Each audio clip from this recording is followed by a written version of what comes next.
हमारा हीरो, जिसने अपनी फैमिली और साम्राज्य के लिए अनगिनत बलिदान दिए, कितना दर्द सहे, कुत्ते की तरह रात दिन मेहनत की, लेकिन उसकी ये दरियादिली फैमिली को पसंद नहीं आई।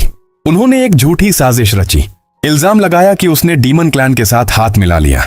झूठे केस में उसे मौत की सजा सुनाई गई और सबसे ताज्जुब की बात, उसका सर कलम करने वाला उसका अपना बाप ही था। लेकिन यह सब मंजर ऊपर वाले को मंजूर नहीं था, इसलिए हमारा एमसी दोबारा जन्म लेता है ताकि अपने ऊपर हुए अत्याचारों का इंतकाम ले सके। अब कहानी शिफ्ट होती है एक महल के कमरे में। बहुत सारे नवजात बच्चे रो रहे हैं, लेकिन हमारा हीरो बदले की आग में जल रहा है। वो खुद से वादा करता है, इस बार मैं कुत्ते की मौत नहीं मरूंगा, सत्ता की भूख रखने वालों को बर्बाद कर दूंगा। जब ये बात फैलती है कि बच्चे जन्म ले चुके हैं, तब फैमिली का हेड ह्यूगो ले बास्करविल देखने आता है। उसकी आंखें शैतान से कम नहीं। वो यहाँ काबिल बच्चों को ढूंढने आया है जिनमें स्पेशल एबिलिटी हो, लेकिन उसे कोई खास बच्चा नजर नहीं आता। जब वो हमारे एमसी के पास रुकता है, उसे अचानक डर का एहसास होता है। फिर भी डर छिपाकर अपने चमचों को ऑर्डर देता है, इन सारे बच्चों को तलवारों भरे पानी में फेंक दो। बच गए तो मजबूत, मर गए तो कमजोर। हमारी फैमिली में कमजोरों की कोई जगह नहीं। ह्यूगो की बातें सुनकर हमारे हीरो का खून खौल उठता है। वो चाहता है कि इसी वक्त यमराज के पास उसे पहुंचा दे, लेकिन नन्हे शरीर की वजह से कुछ नहीं कर पाता। वो मन बना लेता है, अब जो भी हो मैं बदला लूंगा। ऊपर वाले ने मुझे दूसरा मौका दिया है, मौके को हाथ से जाने नहीं दूंगा। अब मैं स्ट्रांग बनूंगा। फिर टेस्ट का दिन आता है। सभी बच्चों को तलवारों भरे पानी में फेंका जाता है। हमारा हीरो तलवारों से बचता हुआ पानी के आखिरी छोर तक पहुंच जाता है, क्योंकि मुसीबतों से बचने का अनुभव उसे पहले से था। कुछ देर बाद उसके मुंह से बुलबुले निकलने लगते हैं। वो खुद को समझाता है, बस कुछ देर और, बस कुछ देर। तभी पीछे से कोई आदमी ह्यूगो को बताता है, बच्चों को पानी में गए हुए 7 मिनट हो गए हैं। ह्यूगो शॉक हो जाता है, अब तक तो मर जाना चाहिए था। वो चिल्लाता है, ओए बच्चे अब बाहर आ। लेकिन हमारा हीरो बाहर नहीं आता। वो पानी को अब्सॉर्ब कर रहा है, क्योंकि इस पानी की खासियत है, जो इसे पी लेगा उसका शरीर आयरन जैसा स्ट्रांग हो जाएगा। थोड़ी देर बाद ह्यूगो खुद उसे पानी से बाहर निकालता है और हैरान रह जाता है, बच्चे के दांत पहले से ही उगाए हैं। जॉन बताता है, इस बच्चे का नाम विकिर है।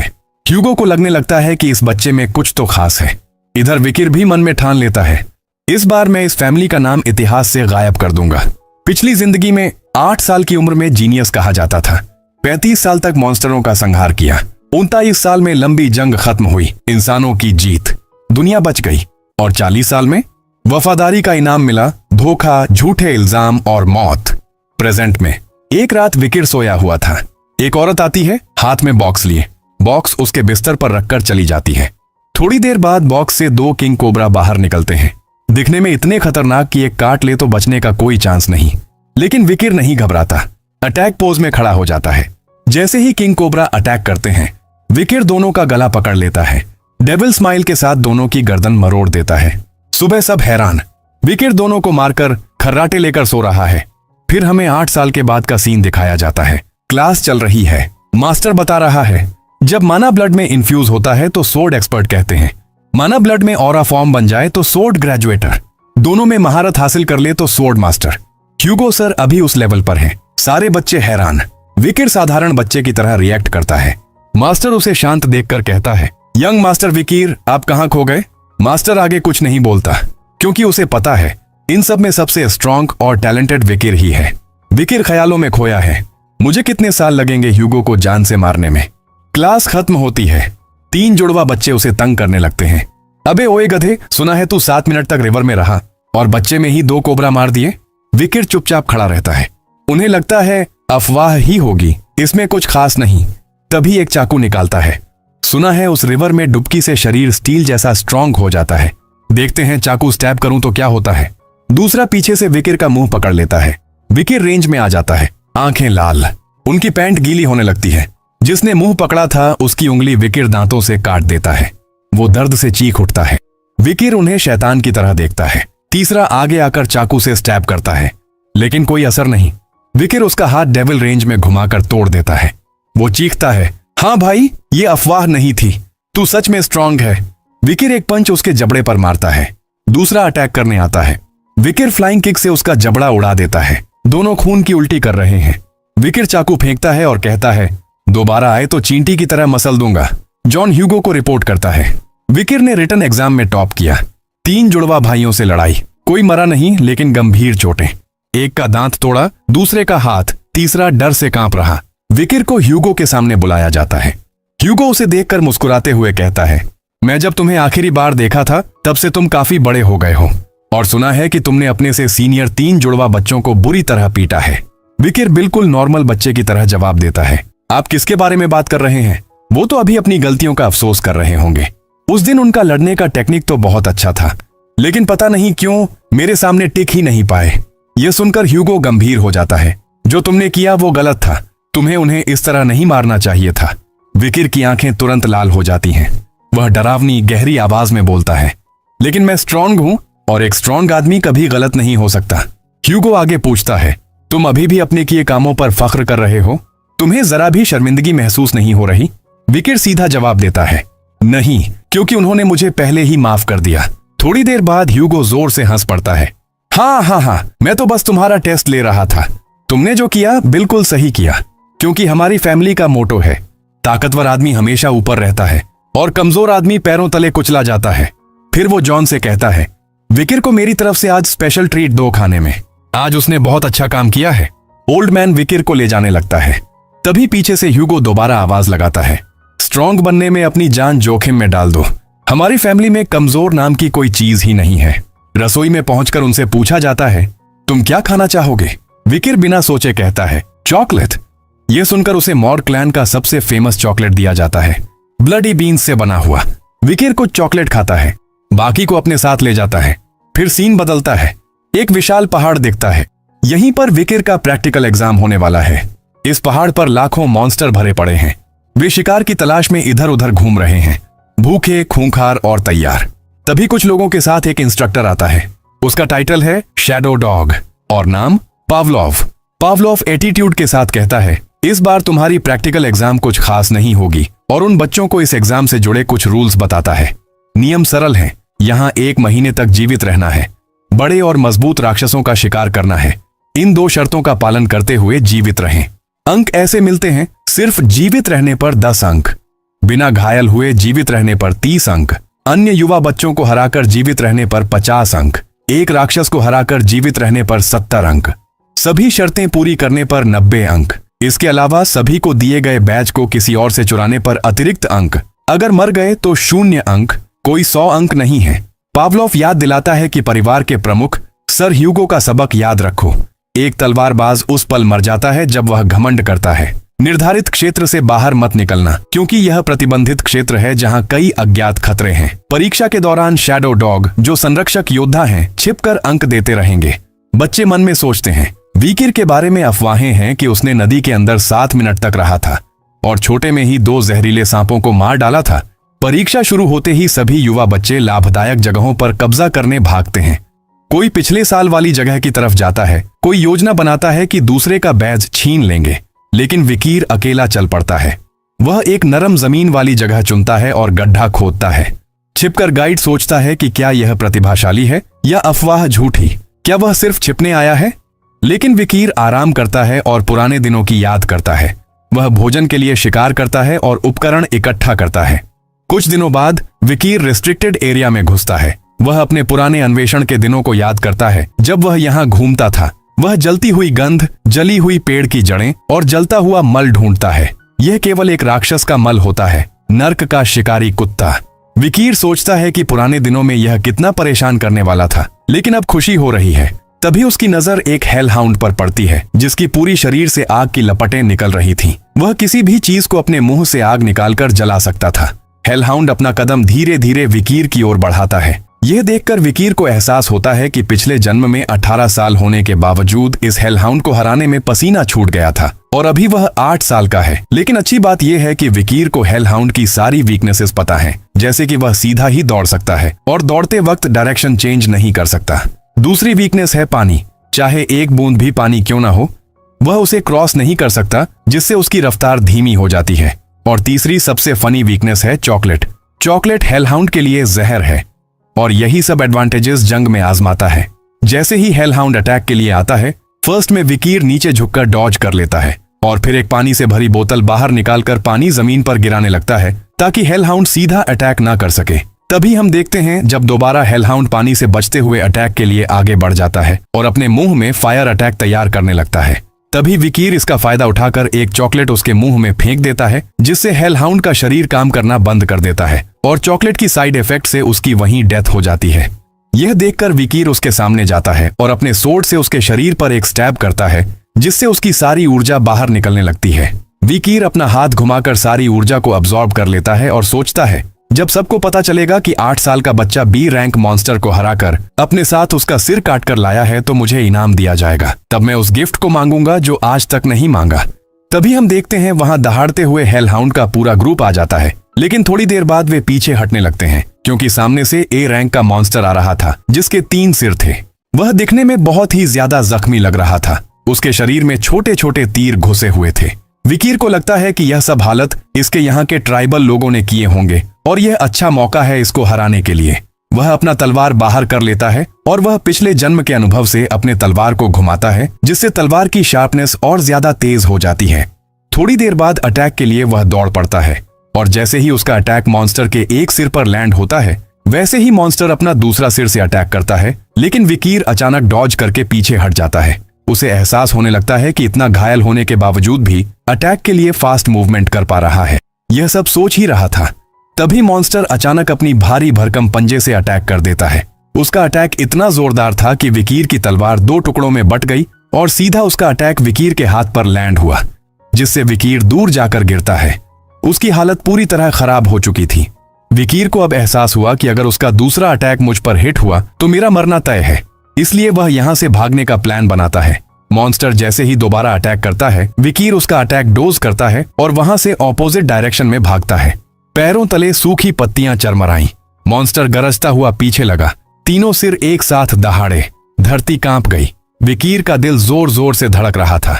अगर मैं उस लोहे की बाड़ को पार कर लूं, प्रतिबंधित क्षेत्र से बाहर, तो मेरी जीत। वह जानता था। उसने पहले से ही एक जाल बिछाया था, लकड़ी के भाले जिन पर खूनी बीन्स का जहर लगा था। वो जहर मॉन्स्टर जैसे कुत्ते राक्षसों के लिए घातक था। कहाँ है वो जगह? यहां होना चाहिए। विकीर ने चारों तरफ देखा। आखिरकार मिल गया वो गड्ढा जहां भाले गड़े हुए थे। बस थोड़ा और। अब मॉन्स्टर ने छलांग लगाई, लेकिन विकीर रुक गया, मुड़ा और मुस्कुराया। स्वागत है मॉन्स्टर, मेरे बनाए गए जाल में। भाले सक्रिय हो गए। मॉन्स्टर के पैरों में जहर घुस गया। वो 7 कदम चला और फिर ठहर गया। 1, 2, 3, 4, 5, 6, 7। विकीर ने गिनती की। सटीक 7 कदम। अफवाहें सच थीं। अंतिम भाला अलग था, ब्लडी मांबा का जहर वाला। वो जहर ऐसा था कि काटने के बाद जीव 7 कदम से ज्यादा नहीं चल पाता। मॉन्स्टर के तीनों सिर धीरे धीरे झुक गए। उसकी आंखों में जीवन की आखिरी चमक बुझ गई। विकीर ने सांस ली। अंत हो गया। तीनों सिर मर चुके, लेकिन काम अब भी बाकी था। अब इसे कैसे ले जाऊं? मौत का कारण साफ दिख रहा है। जहर वाले भाले। शायद वो गार्जियन नाइट जिसने मुझे भाले बनाते देखा था गवाह बनेगा। फिर विकीर ने सोचा, मॉन्स्टर क्षेत्र का रक्षक था। उसके पास जरूर कोई डंजन होगा। मैं उसकी लीद से छोटे राक्षसों को भगा सकता हूं। पैरों के निशान, लार, सड़ी पत्तियां। अब आगे चलते हैं। विकीर इर्द गिर्द घूमते घूमते एक प्राचीन रहस्यमय कालकोठरी में प्रवेश करता है। वह देखता है कि चारों ओर रूबी, माणिक, खनिजों की नसें हैं जो माना से भरी हुई हैं और पूरे क्षेत्र को रोशन कर रही हैं, जो रेड ओनूल माउंटेन से जुड़ा हुआ लगता है। अंदर घुसते ही पूरा कमरा रोशनी से भर जाता है। रूबी स्टोन्स में माना भरा है जो खुद ब खुद लाइट दे रहे हैं, लेकिन फर्श पर सूखे खून के धब्बे। किसी ने पहले यहां आकर अपनी जान गंवाई है। विकीर एक पेपर पर लिखा मैसेज पढ़ता है। लिखने वाला खुद को कैन कहता है। वो बास्करविले फैमिली का ही था। नोट में बताया गया है कि लेखक और उसका जुड़वां भाई, जिसका नाम एबेल था, संयोग से इस जगह पर आए थे। उन्होंने अनगिनत चुनौतियों वाले इस कालकोठरी को पार किया और अंतिम पत्थर के कक्ष तक पहुंचे, जहां उन्हें आखिरी पहेली मिली। जब प्रवेश करते हैं तो यह 1 होता है, लेकिन एक बार अंदर आने पर यह 2 होता है। जब बाहर निकलते हैं तो यह 1 होता है। वे भाई इस पहेली को 3 साल तक सुलझा नहीं पाए। उन्हें लगा कि यह पहेली उनकी जुड़वां पहचान, जो मां के गर्भ में 1 थे पर जन्म के बाद 2 हो गए, से जुड़ी है। उन्होंने निष्कर्ष निकाला कि खजाना लेने के लिए उन्हें फिर से 1 होना होगा, जिसका मतलब था कि केवल 1 ही जीवित बच सकता है। इस गलत फैमिली के चलते लेखक ने अपने भाई एबेल को मार डाला, लेकिन 2 से 1 होने के बावजूद भी खजाना प्रकट नहीं हुआ। निराश होकर और पछतावे में वह भाई खाली हाथ उस जगह को छोड़कर चला गया और आगे पीढ़ियों को तुरंत लौट जाने की चेतावनी दी। वीकेर उस नोट को पढ़कर समझ जाता है कि भाइयों ने पहेली की गलत व्याख्या की। उनका ध्यान 2 होने की बात पर अटक गया था। वीकेर को एहसास होता है कि पहेली का जवाब कालकोठरी के माहौल में है, अंधेरे प्रवेश मार्ग और चमकदार पत्थर के कक्ष के विपरीत। वीकेर सही जवाब देता है, मैं अंधेरे मार्ग से प्रवेश करने पर 1 होता हूँ, लेकिन जैसे ही रूबी की रोशनी मुझ पर परछाई डालती है मैं 2 हो जाता हूँ, और जब अंधेरा वापस आता है तो मैं फिर से 1 हो जाता हूँ। परछाई जवाब देते ही पत्थर के कक्ष का अंतिम चरण खुल जाता है और एक प्राचीन अवशेष प्रकट होता है, एक तलवार जिसका नाम है बीलजेबब। वीकेर को याद आता है कि बीलजेबब पौराणिक कथाओं का एक अभूतपूर्व महान राक्षस था, जिसे शैतान का पवित्र तारामंडल या 7 विपत्तियां में से एक माना जाता था, खासकर ग्लटनी यानी लालच। यह वही दानव था जिससे पहले बास्करविल कुलपिता ने लड़ाई की थी। वीकेर ब्लेड को छूता है, ब्लेड उसके हाथ में समा जाता है। वो महसूस करता है ये ब्लेड मॉन्स्टर्स को मारकर उनकी पावर ऑब्जॉर्ब कर लेगा और उसे और मजबूत बनाएगा, क्योंकि यह ब्लेड स्वयं शैतान के पवित्र तारामंडल के शव से बनाया गया है। वह इस बात से उत्साहित है कि यह पौराणिक ब्लेड अब उसके पास है और वह इस जीवन में पहले से कहीं ज्यादा शक्तिशाली हो जाएगा। वीकेर सोचता है यहाँ और कुछ लेने लायक नहीं बचा, अब वापस चलता हूँ। अचानक वो चक्कर खा जाता है। मैं चक्कर खा रहा हूँ? नहीं, भूख लग रही है। बीलजेबब की तरफ से आवाज आती है, वुर्र, क्या तू कुछ खाने की मांग कर रहा है? ऐसी भयंकर भूख मेरे पेट को मरोड़ रही है। क्या मेरी सूंघने की पावर बढ़ गई है इसकी वजह से? लगता है कुछ स्वादिष्ट चीज की खुशबू आ रही है। वीकेर देखता है वहां कुछ खाने लायक है। ये तो वही हेलहाउंड का शव है जिसे मैंने पहले मारा था। बीलजेबब के जरिए खून सोखते ही उसके अंदर सब नॉर्मल हो जाता है। लगता है ये तलवार बहुत समय से भूखी थी। उम्मीद है माउंटेन के पेड़ और मिट्टी सूखने की वजह बीलजेबब की ये बेकाबू भूख नहीं है। अब इस बिंग ईटिंग डिसऑर्डर वाले को कितना कुछ खिलाना पड़ेगा। लेकिन उस अनियंत्रित भूख ने उसे एक बड़ी शक्ति दिला दी। सर्बेरस A+ रेटिंग से जलाने वाली चोट, बर्न इंजरी का कौशल, ये सबसे भयानक दर्द था जो कोई इंसान झेल सकता था। साथ ही एक सीवर चूहे से तेज रफ्तार पुनर्जनन की क्षमता भी मिल गई। High speed regeneration. लगता है सेनराइट को सर्बेरस के नीचे कुचल कर खा लिया। सर्बेरस से बर्न इंजरी स्किल मिलना बहुत बड़ी बात है। थर्मल्जिया इंसान के लिए सबसे बुरी पेन है, हेमरेज से भी ज्यादा। अब मॉन्स्टर को प्रैक्टिकल एग्जाम के लिए सबमिट करने की तैयारी हो गई। यहाँ इंतजार करते हैं। फिर सीन चेंज, बास्करविल में वापसी। यंग हाउंड्स अपने एग्जाम खत्म करके लौट आए। हर किसी को उनके मारे मॉन्स्टर के पार्ट से बने शील्ड, स्वॉर्ड या नेकलेस मिले, लेकिन एक मॉन्स्टर ने सबको हैरान कर दिया। जॉन बताता है, मास्टर विकीर वन बास्करविल 8 साल के क्लास से गलती से रिस्ट्रिक्टेड एरिया में चला गया और A+ रिस्क सर्बेरस को मार डाला। सर्बेरस तो फैमिली के गार्जियन नाइट्स भी अवॉइड करते हैं। बारबेरियन ट्राइब ने घायल किया था और उसने वुडन स्पीयर पर पॉइजन लगाया। कौन सा पॉइजन इतना घातक है और वो पॉइजन कहां से लाया? वो छोटा हीरो पहले से इतना चालाक है। जानकारी ही पावर है और पावर ही वैल्यू है। सच में हैरान हूं, वैन नाम वाला बच्चा इतना टैलेंटेड। ह्यूगो, मैं पिछले पैट्रियार्क्स जैसा नहीं हूं। मैं हाउंड्स को ब्लड लाइन से नहीं जज करता। रॉयल हो या वेश्या का बच्चा, टैलेंट और स्पाइट काफी है। विकीर को बुलाया जाता है।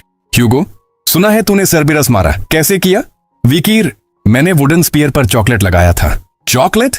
कैनिड मॉन्स्टर्स के लिए चॉकलेट लेथल पॉइजन है। ह्यूगो, तूने बटलर को ठीक से जवाब क्यों नहीं दिया? विकीर, क्योंकि वो मेरा मास्टर नहीं है। तो मास्टर कौन है? कबीले का मास्टर ही मेरा मास्टर है। अच्छा सीखा है। रिवॉर्ड में तूने जो मॉन्स्टर मारा उसका शव पूरा तेरा, और तेरी हाईएस्ट स्कोर है तो एक विश ग्रांट करूंगा। विकीर, मैं 10,000 एपिस्टल लाइब्रेरी में एंट्री चाहता हूँ। फिर हमें 10,000 एपिस्टल लाइब्रेरी को दिखाया जाता है। विकीर पहली बार पर्सनली यहाँ आया है। वो सोचता है ये मेरी पहली बार है यहाँ पर्सनली आना। उसकी नजरें उन किताबों पर पड़ती हैं, severing incisors, grinding molars, piercing canines, Baskerville की सोर्ड्समैनशिप की फेमस बुक्स। पिछली जिंदगी में वो इन किताबों को छू भी नहीं पाया था, क्योंकि इलेजिटिमेट चाइल्ड होने की वजह से सिर्फ 4th टेक्निक तक सीमित था। परिवार ने ये रूल बनाया था ताकि कोई हाउंड मास्टर के खिलाफ कोई न जाए। लेकिन अब ह्यूगो ने उसे 6th टेक्निक की बुक दी है, सोचकर कि 8 साल का बच्चा एक दिन में मेमोराइज नहीं कर पाएगा। पेज 2-3। विकीर मुस्कुराता है। पिछली जिंदगी में तो मैं 1 से 4 तक की थियोरी रट रट कर पागल हो गया था, सिर्फ 5th टेक्निक का अंदाजा लगाने के लिए। विकीर जानता था कि उसकी असली मंशा कुछ और है। लाइब्रेरी के संरक्षक भ्रमित थे कि वह गहरी तलवारबाजी की किताबों को छोड़कर फालतू किताबों को क्यों देख रहा है। वह उन्हें उनके विचारों के साथ छोड़ देता है और फिर उसे वह मिल जाती है। अ लर्किंग एम्बुश, एक घात लगाकर हमला। यह पहली तकनीक के मूल सिद्धांतों पर एक फालतू किताब मानी जाती थी जिसे बास्करविल के बच्चे पढ़ते भी नहीं थे। विकिर ही वह हाउंड था जिसने पिछले जीवन में उस किताब का एक फटा हुआ पन्ना एक काल कोठरी में पाया था। ह्यूगो ने पन्ने पर बास्करविल के पूर्वजों की लिखावट देखी और बाकी पन्ने ढूंढने के लिए पागल हो गया। इस किताब में बास्करविल की 10वीं तकनीक छिपी थी। उन पन्नों को खोजने के लिए ह्यूगो ने अन्य महान परिवारों पर युद्ध छेड़ दिया। अनगिनत हाउंड्स ने बलिदान दिया सिर्फ ह्यूगो को 9वीं तकनीक तक पहुंचने के लिए। विकिर को उन सभी पन्नों की सामग्री याद है। वह जानता है कि यह ए लर्किंग एम्बुश किताब, जिसके पन्ने फटे हुए हैं और जानकारी भ्रामक है, असल में एक अद्भुत मास्टरपीस है। जो जानकारी गायब है, अगर उसे भर दिया जाए तो यह बास्करविल की 10वीं तकनीक का पहला कदम है। विकिर ने पूरे दिन ध्यान केंद्रित किया। उसने किताब के हर शब्द को याद कर लिया। उसका लक्ष्य साफ है। 15 साल का होने से पहले उसे वह शक्ति वापस पानी है जो उसने खो दी थी। पहला, दूसरा, तीसरा, चौथा। पिछले जीवन में वह यहीं रुक गया था। वह अवैध बच्चा होने के कारण इस बाधा को पार नहीं कर पाया था। क्या तुम्हें लगता है कि मैं वह जीवन फिर से जीऊंगा? हफ हफ। वह थक गया है, लेकिन क्या मैंने 5वां दांत खींच लिया है? उसके दिल की गहराई से कुछ गर्म महसूस हुआ और उसकी गर्दन तक पहुंच गया। वह कामयाब रहा। उसने रिकॉर्ड तोड़ गति से 5वीं तकनीक हासिल कर ली, वह मुकाम जिसे वह पिछले जीवन में छू भी नहीं पाया था। विकिर ने वो कर दिखाया जो जीनियस 15 साल की उम्र तक नहीं कर पाते। उसने 5वां दांत सफलतापूर्वक खींच लिया है। उसका माना क्षमता बढ़ी है और अब उसका ऑरा सॉलिड से लिक्विड हो गया है। उसने लो क्लास ग्रेजुएटर का स्तर प्राप्त कर लिया है। यह वह मुकाम है जिसे पिछले जीवन में छूने में उसे 30 साल लगे थे। स्वॉर्ड एक्सपर्ट से ग्रेजुएटर बनना यह एक पूरी तरह से अलग लीग है। उसकी पुरानी तकनीक पियर्सिंग फैंग की सीमाएं थीं। दूसरी ओर उसकी नई तकनीक लर्किंग एम्बुश आक्रामक और रक्षात्मक दोनों तरह के बदलावों में निपुण है और इसकी विकास की कोई सीमा नहीं है। विकिर अगर ठान ले तो वह मिड क्लास ग्रेजुएटर को भी चुनौती दे सकता है। बस सवाल यह था कि वह ह्यूगो को कितनी शक्ति दिखाए। उसे इतना दिखाना था कि ह्यूगो उसे आगे के लिए समय दे, न ज्यादा न कम। इसी दौरान विकिर एक चाल चलता है। वह लाइब्रेरी के गार्डों को विश्वास दिलाता है कि उसने गलती से एक बेकार किताब जला दी है। यह एक ढोंग था। दरअसल यह वही लर्किंग एम्बुश वाली किताब थी जिसके फटे हुए पन्नों में 10वीं तकनीक का रहस्य छिपा था। उसने किताब जलाकर यह सुनिश्चित कर लिया कि ह्यूगो और उसके हाउंड्स को 10वीं तकनीक कभी न मिल पाए। गार्ड विकिर को बहुत अच्छा इंसान मानकर उसकी प्रशंसा करते हैं क्योंकि वह काम करने वालों के बारे में भी सोचता है। उन्हें नहीं पता कि उन्होंने किस शैतान को आजाद कर दिया है। इसी बीच ह्यूगो वहां आता है और पूछता है, तो तुम्हें वहां कुछ अलग लगा? विकिर संक्षेप में बताता है कि उसने कुछ गर्म और चिपचिपा महसूस किया है। ह्यूगो पहले तो उत्साहित होता है, तुम्हारा ऑरा, क्या तुमने ऑरा प्राप्त कर लिया? लेकिन फिर वह खुद को रोकता है। क्या मैं ज्यादा उत्साहित हो रहा हूं? यह सिर्फ 8 साल का बच्चा है। भले ही कोई जीनियस हो, वह 15 साल की उम्र तक भी लो क्लास स्वॉर्ड एक्सपर्ट नहीं बन सकता। लेकिन विकिर आश्वस्त है, जरूर, मैं अपने पिता को दिखा सकता हूं कि वह क्या है।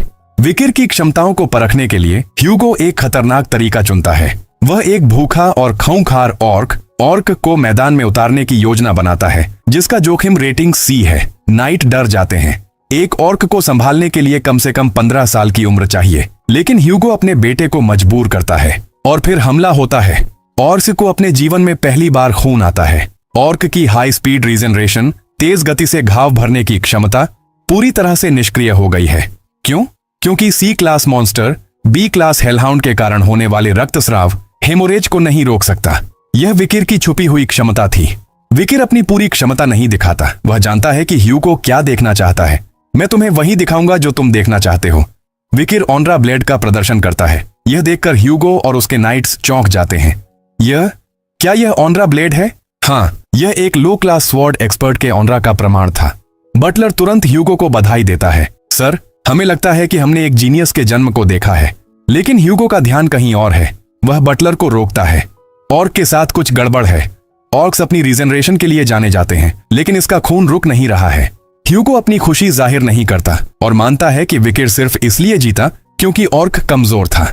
विकिर इसे जानता है, लेकिन वह अपने पिता से पूछता है, पिताजी, क्या इस ऑर्क से ज्यादा मजबूत कुछ है?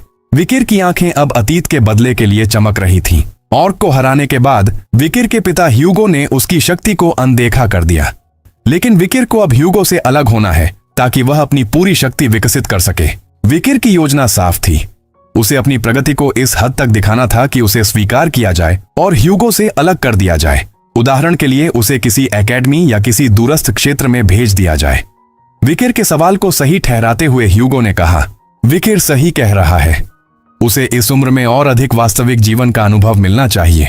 ह्यूगो ने बटलर को आदेश दिया, बटलर, बर्बर छापे के दौरान हमने एक जीव को पकड़ा था, है ना? बटलर ने पुष्टि की कि सिर्फ एक ट्रॉल बचा है जो काफी समय से भूखा होने के कारण संवेदनशील हो चुका है। ट्रॉल ऑर्क से कहीं ज्यादा खतरनाक और मजबूत था। ह्यूगो ने बटलर से ट्रॉल को लाने के लिए कहा। ट्रॉल की खूंखार दहाड़ ने हवा को भर दिया। इससे पहले कि ह्यूगो कुछ कहता, विकिर ने पूछा, पिताजी, क्या मैं तुरंत शुरू कर सकता हूँ? ह्यूगो ने अनुमति दी, जरूर, आगे बढ़ो। ये देखकर सभी हैरान रह गए। 8 साल का बच्चा एक ट्रॉल के सामने। जैसे ही ट्रॉल हमला करता है, विकिर हमला करने के बजाय उससे बचने लगता है। नाइट्स भ्रमित हैं।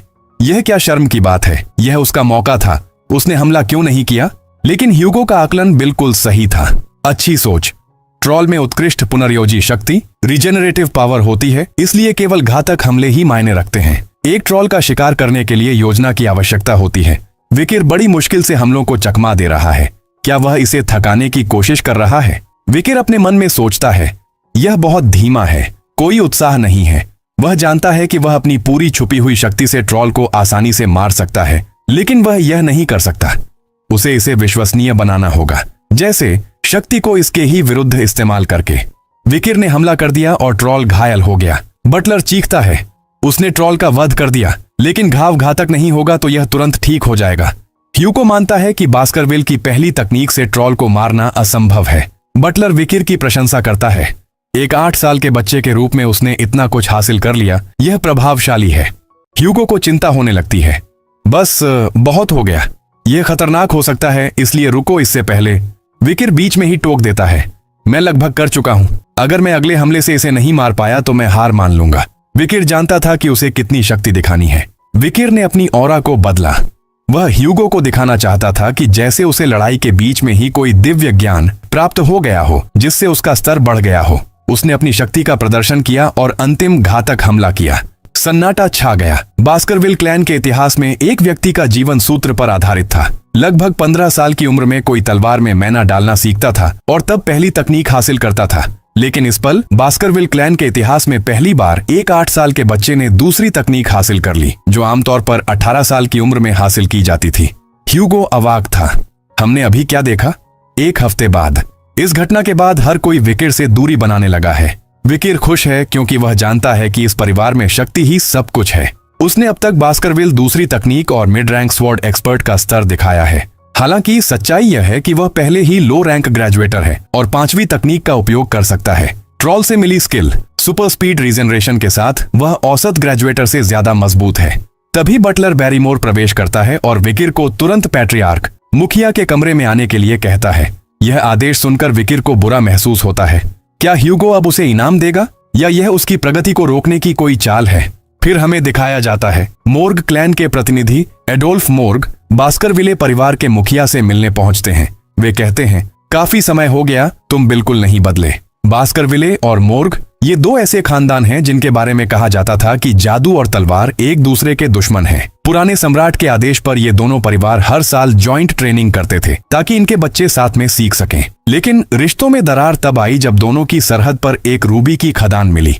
इस खदान की वजह से खून बहा और दोनों परिवारों के बीच नफरत पैदा हो गई। अब हालत यह है कि वे सम्राट के डर से ट्रेनिंग तो कर रहे हैं, लेकिन एक दूसरे की शक्ल देखना भी पसंद नहीं करते। बातों बातों में एडोल्फ जिक्र करते हैं कि उन्होंने सुना है बास्करविले परिवार में एक सुपरनोवा यानी एक महान जीनियस पैदा हुआ है। बास्करविले के मुखिया इसे कोई चौंकाने वाला बात नहीं मानता, जिसे देख एडोल्फ हैरान रह जाते हैं। तभी एडोल्फ अपनी भतीजी कामस को बुलाते हैं। कामस कोई साधारण बच्ची नहीं है, छोटी लेकिन बहुत घमंडी लड़की थी। सिर्फ 8-15 साल की उम्र के बच्चों में वो जीनियस मैज थी। आते ही वह बास्करविले के मुखिया को सीधे चोर कह देती है। वह चिल्लाती है, तुम वही चोर हो ना जिसने हमारी रूबी की खान चुराई है, उसे वापस करो। एडोल्फ उसे समझाने की कोशिश करते हैं, लेकिन कामस तो और भी निडर निकलती है। वह सबको बता देती है कि एडोल्फ ने ही उसे बताया था कि दारही वाला चोर खान चुरा ले गया है। माहौल तनावपूर्ण हो जाता है। ह्यूगो इस स्थिति का फायदा उठाता है और कहता है, ऐसा लगता है मॉर्ग अपने बच्चों को शिष्टाचार नहीं सिखाते। वह एडोल्फ पर एक 8 साल की लड़की को धमकाने का आरोप लगाता है। तभी बटलर विकिर को लेकर आता है, लेकिन मॉर्ग क्लैन की जीनियस विकिर को देखते ही स्तब्ध रह जाती है। वह पूछती है, क्या? इस बेवकूफ चेहरे को क्या हुआ? बटलर कहता है कि विकिर बास्करविल का सुपरनोवा है, लेकिन विकिर को पता है कि यह लड़की कौन है। यह कोई साधारण बच्ची नहीं है, यह मॉर्ग क्लैन की जीनियस है। यहाँ हमें कामस के भविष्य के बारे में पता चलता है। वह कोई मामूली जादूगरनी नहीं बनेगी, बल्कि उसे आयरन ब्लडेड एम्प्रेस और फायर गॉडेस ऑफ अथॉरिटी कहा जाएगा। वह इतनी ताकतवर होगी कि अकेले ही राक्षसों का सफाया कर देगी, लेकिन फिलहाल वह बस एक 8 साल की जिद्दी बच्ची है। कामस बर्फ की एक कलाकृति बनाकर विकीर को समझाने की कोशिश करती है कि रूबी की खान उनकी क्यों है। वह बताती है कि खदान का दरवाजा तो मोर्ग के इलाके में है, लेकिन खदान बास्करविले की जमीन के नीचे तक फैली हुई है। मोर्ग परिवार जमीन का किराया देने को तैयार है, लेकिन बास्करविले उन्हें अपनी जमीन में कदम भी नहीं रखने देना चाहते। विकिर पलटवार करता है। वह कहता है, यह मॉर्ग के लिए एक त्रासदी है कि बास्करविल में कोई इतना मूर्ख नहीं है जो थोड़े से पैसे के लिए अपनी जमीन मॉर्ग को दे दे। कैमुस हैरान है। तुमने अभी कहा था कि बास्करविल को रूबी की जरूरत नहीं है। विकिर जवाब देता है, सही है, हम सिर्फ अपनी जमीन में रुचि रखते हैं, इसीलिए मैं कह रहा हूं हमारे क्षेत्र में मत आओ। कैमुस चिढ़कर एक और उदाहरण देती है। वह एक हाथ पर लकीर खींचकर पूछती है, अगर यह मेरी जमीन है और यह खदान, तो यह किसका हाथ है? विकिर हंसता है और तुरंत जवाब देता है, बेशक मेरा। कैमुस गुस्से में पूछती है, मैं तुम्हारी कैसे हो सकती हूं, बेवकूफ। लेकिन विकीर शांति से जवाब देता है, मैंने ये कब कहा कि तुम मेरी हो? मैं तो कह रहा हूं कि तुम्हारा हाथ मेरा है। वह एक उदाहरण देता है, जैसे कामस का हाथ उसके इलाके बास्करविले की जमीन में है, तो क्या वह हाथ भी उसका हो गया? ये सुनकर कैमुस हकलाने लगती है। विकिर ने साबित कर दिया कि तर्क और हास्य दोनों में वह मॉर्ग जीनियस पर भारी है। विकिर और कैमुस की यह पहली भिड़ंत साफ दिखाती है कि इन दो जीनियस के बीच की लड़ाई कितनी रोमांचक होगी। एक आयरन ब्लडेड हाउंड जो बदला लेना चाहता है और एक अग्निदेवी जो राज करना चाहती है। वह कहता है, मैं कह रहा हूं तेरा हाथ मेरा है। लड़की डर के मारे चीख उठी, क्या क्या अंकल बचाओ मुझे। उसका अंकल गुस्से से लाल हो गया। बेवकूफ, मेरी भतीजी से दूर हो जा अभी। लड़की रोते हुए, अंकल इसने मेरा हाथ काटने की कोशिश की। मॉर्ग का रिप्रेजेंटेटिव दौड़ कर आया, मार्क्वेस ये क्या हो रहा है? ह्यूगो बास्करविले हल्के से मुस्कुराए, बेटा लगता है मजाक थोड़ा ज्यादा हो गया। विकिर बिना किसी भाव के, सॉरी, हमारे घर में ये आम मजाक है, बचपन से ऐसे टॉयज के साथ खेलते हैं। मॉर्ग वाला गुस्से में, टॉयज? तुम बच्चों को ऐसे खतरनाक चीजें देते हो? विकिर ने माफी मांगी, मेरा इरादा उसे रुलाना नहीं था, माफी चाहता हूं। बास्करविले में ये नॉर्मल है। मॉर्ग वाला और चिढ़ा, ये मजाक है तुम्हारे लिए? ह्यूगो ने बीच में टोका, अरे डिप्टी पैट्रियार्क, बच्चों के खेल में इतना गुस्सा क्यों? रूबी माइंस की बात करनी है ना, पहले ये फ्रेंडली ड्यूल्स तो खत्म होने दो। मॉर्ग वाला मन ही मन सोच रहा था, ये अपमान मैं नहीं भूलूंगा, सावधान रहना। फिर शुरू हुए फ्रेंडली ड्यूल्स। 8 से 15 साल के बच्चे आपस में लड़ रहे थे, कुछ माना सेंसिटिविटी टेस्ट में, कुछ लाइव बैटल में। लेकिन इस बार सबकी नजरें सिर्फ 2 बच्चों पर टिकी थीं, मॉर्ग की जादूगरनी कैमस मॉर्ग और बास्करविले का विकिर वॉन बास्करविले। अनाउंसर ने जोर से बोला, मॉर्ग क्लान से कैमस मॉर्ग, बास्करविले से विकिर वॉन बास्करविले। कैमस ने चुनौती दी, तैयार हो जा विकिर, एक बार मैं फुल मोड में आई तो कोई नहीं रोक सकता। ड्यूल शुरू हुआ। कैमस ने कमाल दिखाया, क्वाड्रा कास्टिंग, 4 स्पेल्स एक साथ, चारों तरफ आग, रेत और जादू की लहरें। दर्शक चिल्लाए, वाह, सिर्फ इतनी छोटी उम्र में क्वाड्रा, मॉर्ग की असली जीनियस। विकिर शांत रहा, स्पेल्स तो बहुत शानदार हैं, लेकिन एक पर फोकस करो तो बेहतर नहीं? कैमस चिढ़ गई, तुझे जादू का क्या पता, सैंड वॉल। विकिर ने एक झटके में रेत की दीवार तोड़ दी। कैमस हैरान, इतनी आसानी से? ये स्टिक्स रिवर का पावर है क्या? विकिर आगे बढ़ा और हल्के से कैमस की माथे पर उंगली से ठोक दिया, एक छोटी सी फ्लिक। कैमस, आउच, फ्लिक, मुझे हल्के में ले रहा है, अब देख। विकिर मुस्कुराया, तेरी फॉरहेड दुख सकती है। कैमस अब और गुस्से में, सैंड वॉल, डबल लेयर, अब तो नहीं आ पाओगे। विकिर बोला, बस दीवार के चारों तरफ घूम जाऊं तो क्या फायदा, चलो खेलते हैं। विकिर ने आसानी से दीवार पार की और कहा, एक सवाल, इस दीवार को किसने क्रॉस किया? जवाब है, जो ज्यादा मजबूत है। कैमस गुस्से से चिल्लाई, मैं तुझे मार डालूंगी। विकिर मन ही मन सोच रहा था, सोचा था थोड़ा दर्द देकर मान जाएगी। बच्चों को संभालना कितना मुश्किल है, मैं तो चाहूं तो 0.1 सेकंड में खत्म कर दूं, लेकिन तब तो पूरा झगड़ा हो जाएगा। कैमस लगातार चिल्ला रही थी, क्यों नहीं लग रहा तुझे? भाग मत, सामने आकर लड़। विकिर ने आखिरी बार कहा, अब क्या करूं? तभी उसके बगल में ही 2 और बंदे फाइटिंग कर रहे थे, जो एक फ्लेम का यूज कर रहा था और दूसरा तलवार का। विकिर इसका फायदा उठाने के लिए उसका पीछे खड़ा हो जाता है और जैसे ही दूसरा बंदा अपने फ्लेम से अटैक करता है, विकिर अचानक हट जाता है, जिससे उसका फ्लेम अटैक कैमस पर लैंड हो जाता है, जिससे उसकी सारे कपड़े जल गए। चारों तरफ धुआं फैल गया, लेकिन सब समझ गए कैमस अब नंगी होने वाली है। दर्शक चिल्लाने लगे, ओ नो लेडी कैमस, नहीं लेडी कैमस। कैमस मन ही मन घबरा रही थी। ये अंकल की आवाज है क्या? अब क्या करूं? डिफेंसिव स्पेल से चोट तो बच गई, लेकिन मेरे सारे कपड़े जल गए। अभी धुआं है, कोई नहीं देख पा रहा, लेकिन जैसे ही धुआं हटेगा सब हंसेंगे मेरे ऊपर। मैं तो पूरी तरह बेइज्जत हो जाऊंगी। कोई मदद करो प्लीज। तभी विकिर आगे बढ़ा। वो शांत था, लेकिन उसने अपनी जैकेट उतारी और कैमस की तरफ बढ़ाई। अभी ये पहन लो। कैमस हैरान, तुम क्यों? विकिर, क्योंकि तुम एक्सपोज हो जाओगी वरना। कैमस, तुम दुश्मन की मदद क्यों कर रहे हो? क्यों प्रोटेक्ट कर रहे हो मुझे? विकिर कैजुअल, अगर मैं वापस ले लूं जैकेट फिर भी ठीक है। कैमस मन में, ये बेवकूफ दुश्मन है फिर भी मेरी केयर क्यों कर रहा है। तभी कैमस की नजर विकिर के हाथ पर पड़ी। अरे तुम्हारा हाथ, खून बह रहा है। विकिर, बस एक छोटी सी खरोंच, स्टिक्स रिवर से मजबूत बॉडी में। दर्शक देख रहे थे। थैंक गॉड मॉर्ग की लेडी जमीन पर है, लेकिन खून बह रहा है छोटे बास्करविले का। कौन जीता? मुश्किल बता पाना। वाह, देखो कितना फिट है वो। स्टिक्स रिवर का कमाल। मसल्स देखकर लगता है कितनी ट्रेनिंग की है। 8 साल का बच्चा, कमाल का टैलेंट। फिर सीन कट होती है और हम देखते हैं ह्यूगो ने विकिर से पूछा, तो मॉर्ग क्लान की लेडी से लड़ाई कैसी रही? विकिर, इंटरेस्टिंग थी। इस इवेंट का मकसद फिर से समझ आया। मैज के साथ लड़ना स्वॉर्ड्समैन से अलग होता है। ह्यूगो, फिर क्लियर ब्लो क्यों नहीं मारा? विकिर, लेडी से डील कैसे करूं? थोड़ा कंफ्यूज हो गया। ह्यूगो सख्त, बैटल में गार्ड डाउन मत करना, चोट लगेगी, इसे सबक मान लो। विकिर मन में, ह्यूगो मेरी फिक्र कर रहा है। पहले तो वो हमेशा कोल्ड, स्ट्रिक्ट और ब्रूटल था। अफवाहें थीं कि उसकी पहली बीवी और बड़ी बेटी खोने से उसका स्वभाव बिगड़ गया, लेकिन मेरे लिए ये कोई मायने नहीं रखता। फिर बात रूबी माइंस पर आई।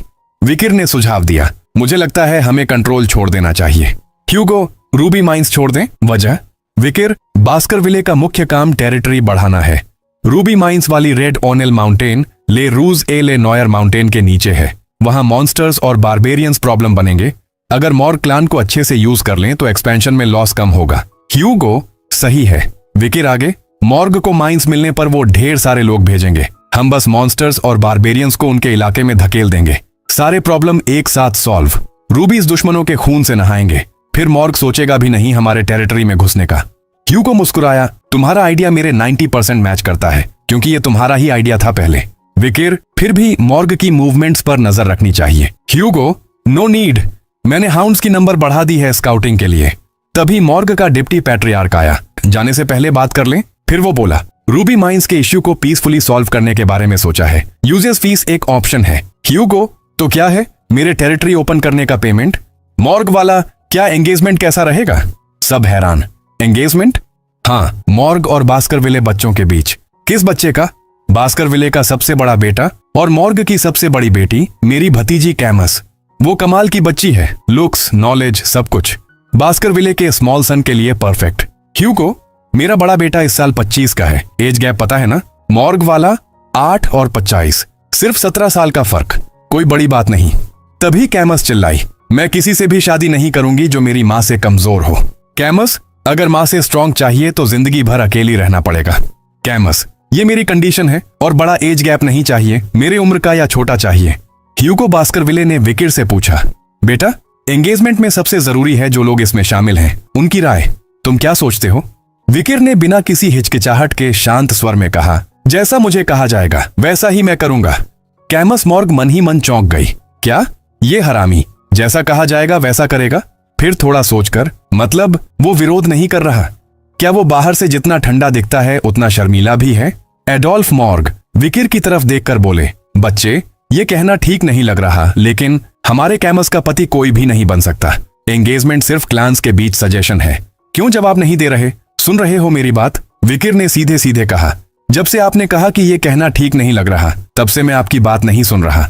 एडोल्फ हंसे, हा, पैट्रियार्क, क्या मुझे इस बच्चे से गहराई से बात करने का मौका मिल सकता है? ये मॉर्ग क्लान के डिप्टी पैट्रियार्क की तरफ से नहीं, बल्कि एक अंकल की तरफ से रिक्वेस्ट है। ह्यूगो ने सहमति दी। ठीक है, अगर इतना जोर है तो। अब असली टेस्ट शुरू हुआ। एडोल्फ ने विकिर को चैलेंज किया, बास्करविले के बच्चे, मैं तुम्हारी काबिलियत टेस्ट करूंगा, अपनी पूरी ताकत दिखाओ। विकिर ने कहा, जी समझ गया। मन ही मन सोचा, अगर मैं सब कुछ दिखा दूं तो आप बेहोश हो सकते हैं। फिर सीन कट होती है और हम देखते हैं एडोल्फ ने हैंडीकैप दिया। उन्होंने फायर, अर्थ और वाटर मैजिक से एक पानी से भरा घड़ा बनाया और उसे अपने सिर पर रख लिया। मैं इसी घड़े के साथ तुमसे ड्यूल करूंगा। अगर तुम एक भी बूंद गिरा दो तो तुम जीत गए। विकिर मन में एडोल्फ मॉर्ग रिग्रेशन से पहले भी मुश्किल ओपोनेंट थे। असैसिनेशन में 50% चांस, हेड ऑन में सिर्फ 10% जीत। बस इतना करना है कि ह्यूगो की उम्मीदें पूरी हों। कैमस चिल्लाई, तुम सीधे अंकल की तरफ नहीं भाग सकते। एडोल्फ ने शील्ड मैजिक यूज किया। शील्ड मैजिक स्वॉर्ड्समैन के खिलाफ सबसे बेस्ट है। ज्यादातर ऑनरा स्वॉर्ड से पियर्स नहीं हो सकता। अब मैं अटैक पर आता हूं। कैमस, अंकल ये अनफेयर है। एडोल्फ, हनी अभी किसकी साइड ले रही हो? ह्यूगो मन में, पुराने आदमी को दिखा दो युवा हाउंड क्या कर सकता है। एडोल्फ बोले, तुम्हारी तलवार कभी मेरे शील्ड को नहीं तोड़ पाएगी। टैलेंट है, लेकिन मेरी भतीजी के लिए तुम अभी बहुत कमजोर हो। ड्यूल शुरू हुआ।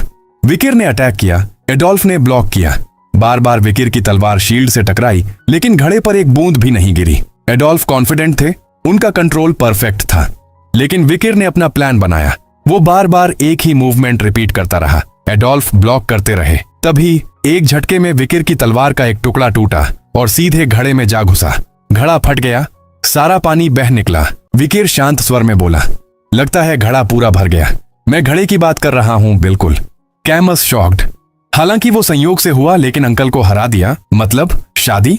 ह्यूगो मन में, विकिर वान बास्करविले, लगता है मैं एक ऐसे हाउंड को पाल रहा हूं जो मैंने सोचा था उससे कहीं ज्यादा ताकतवर है।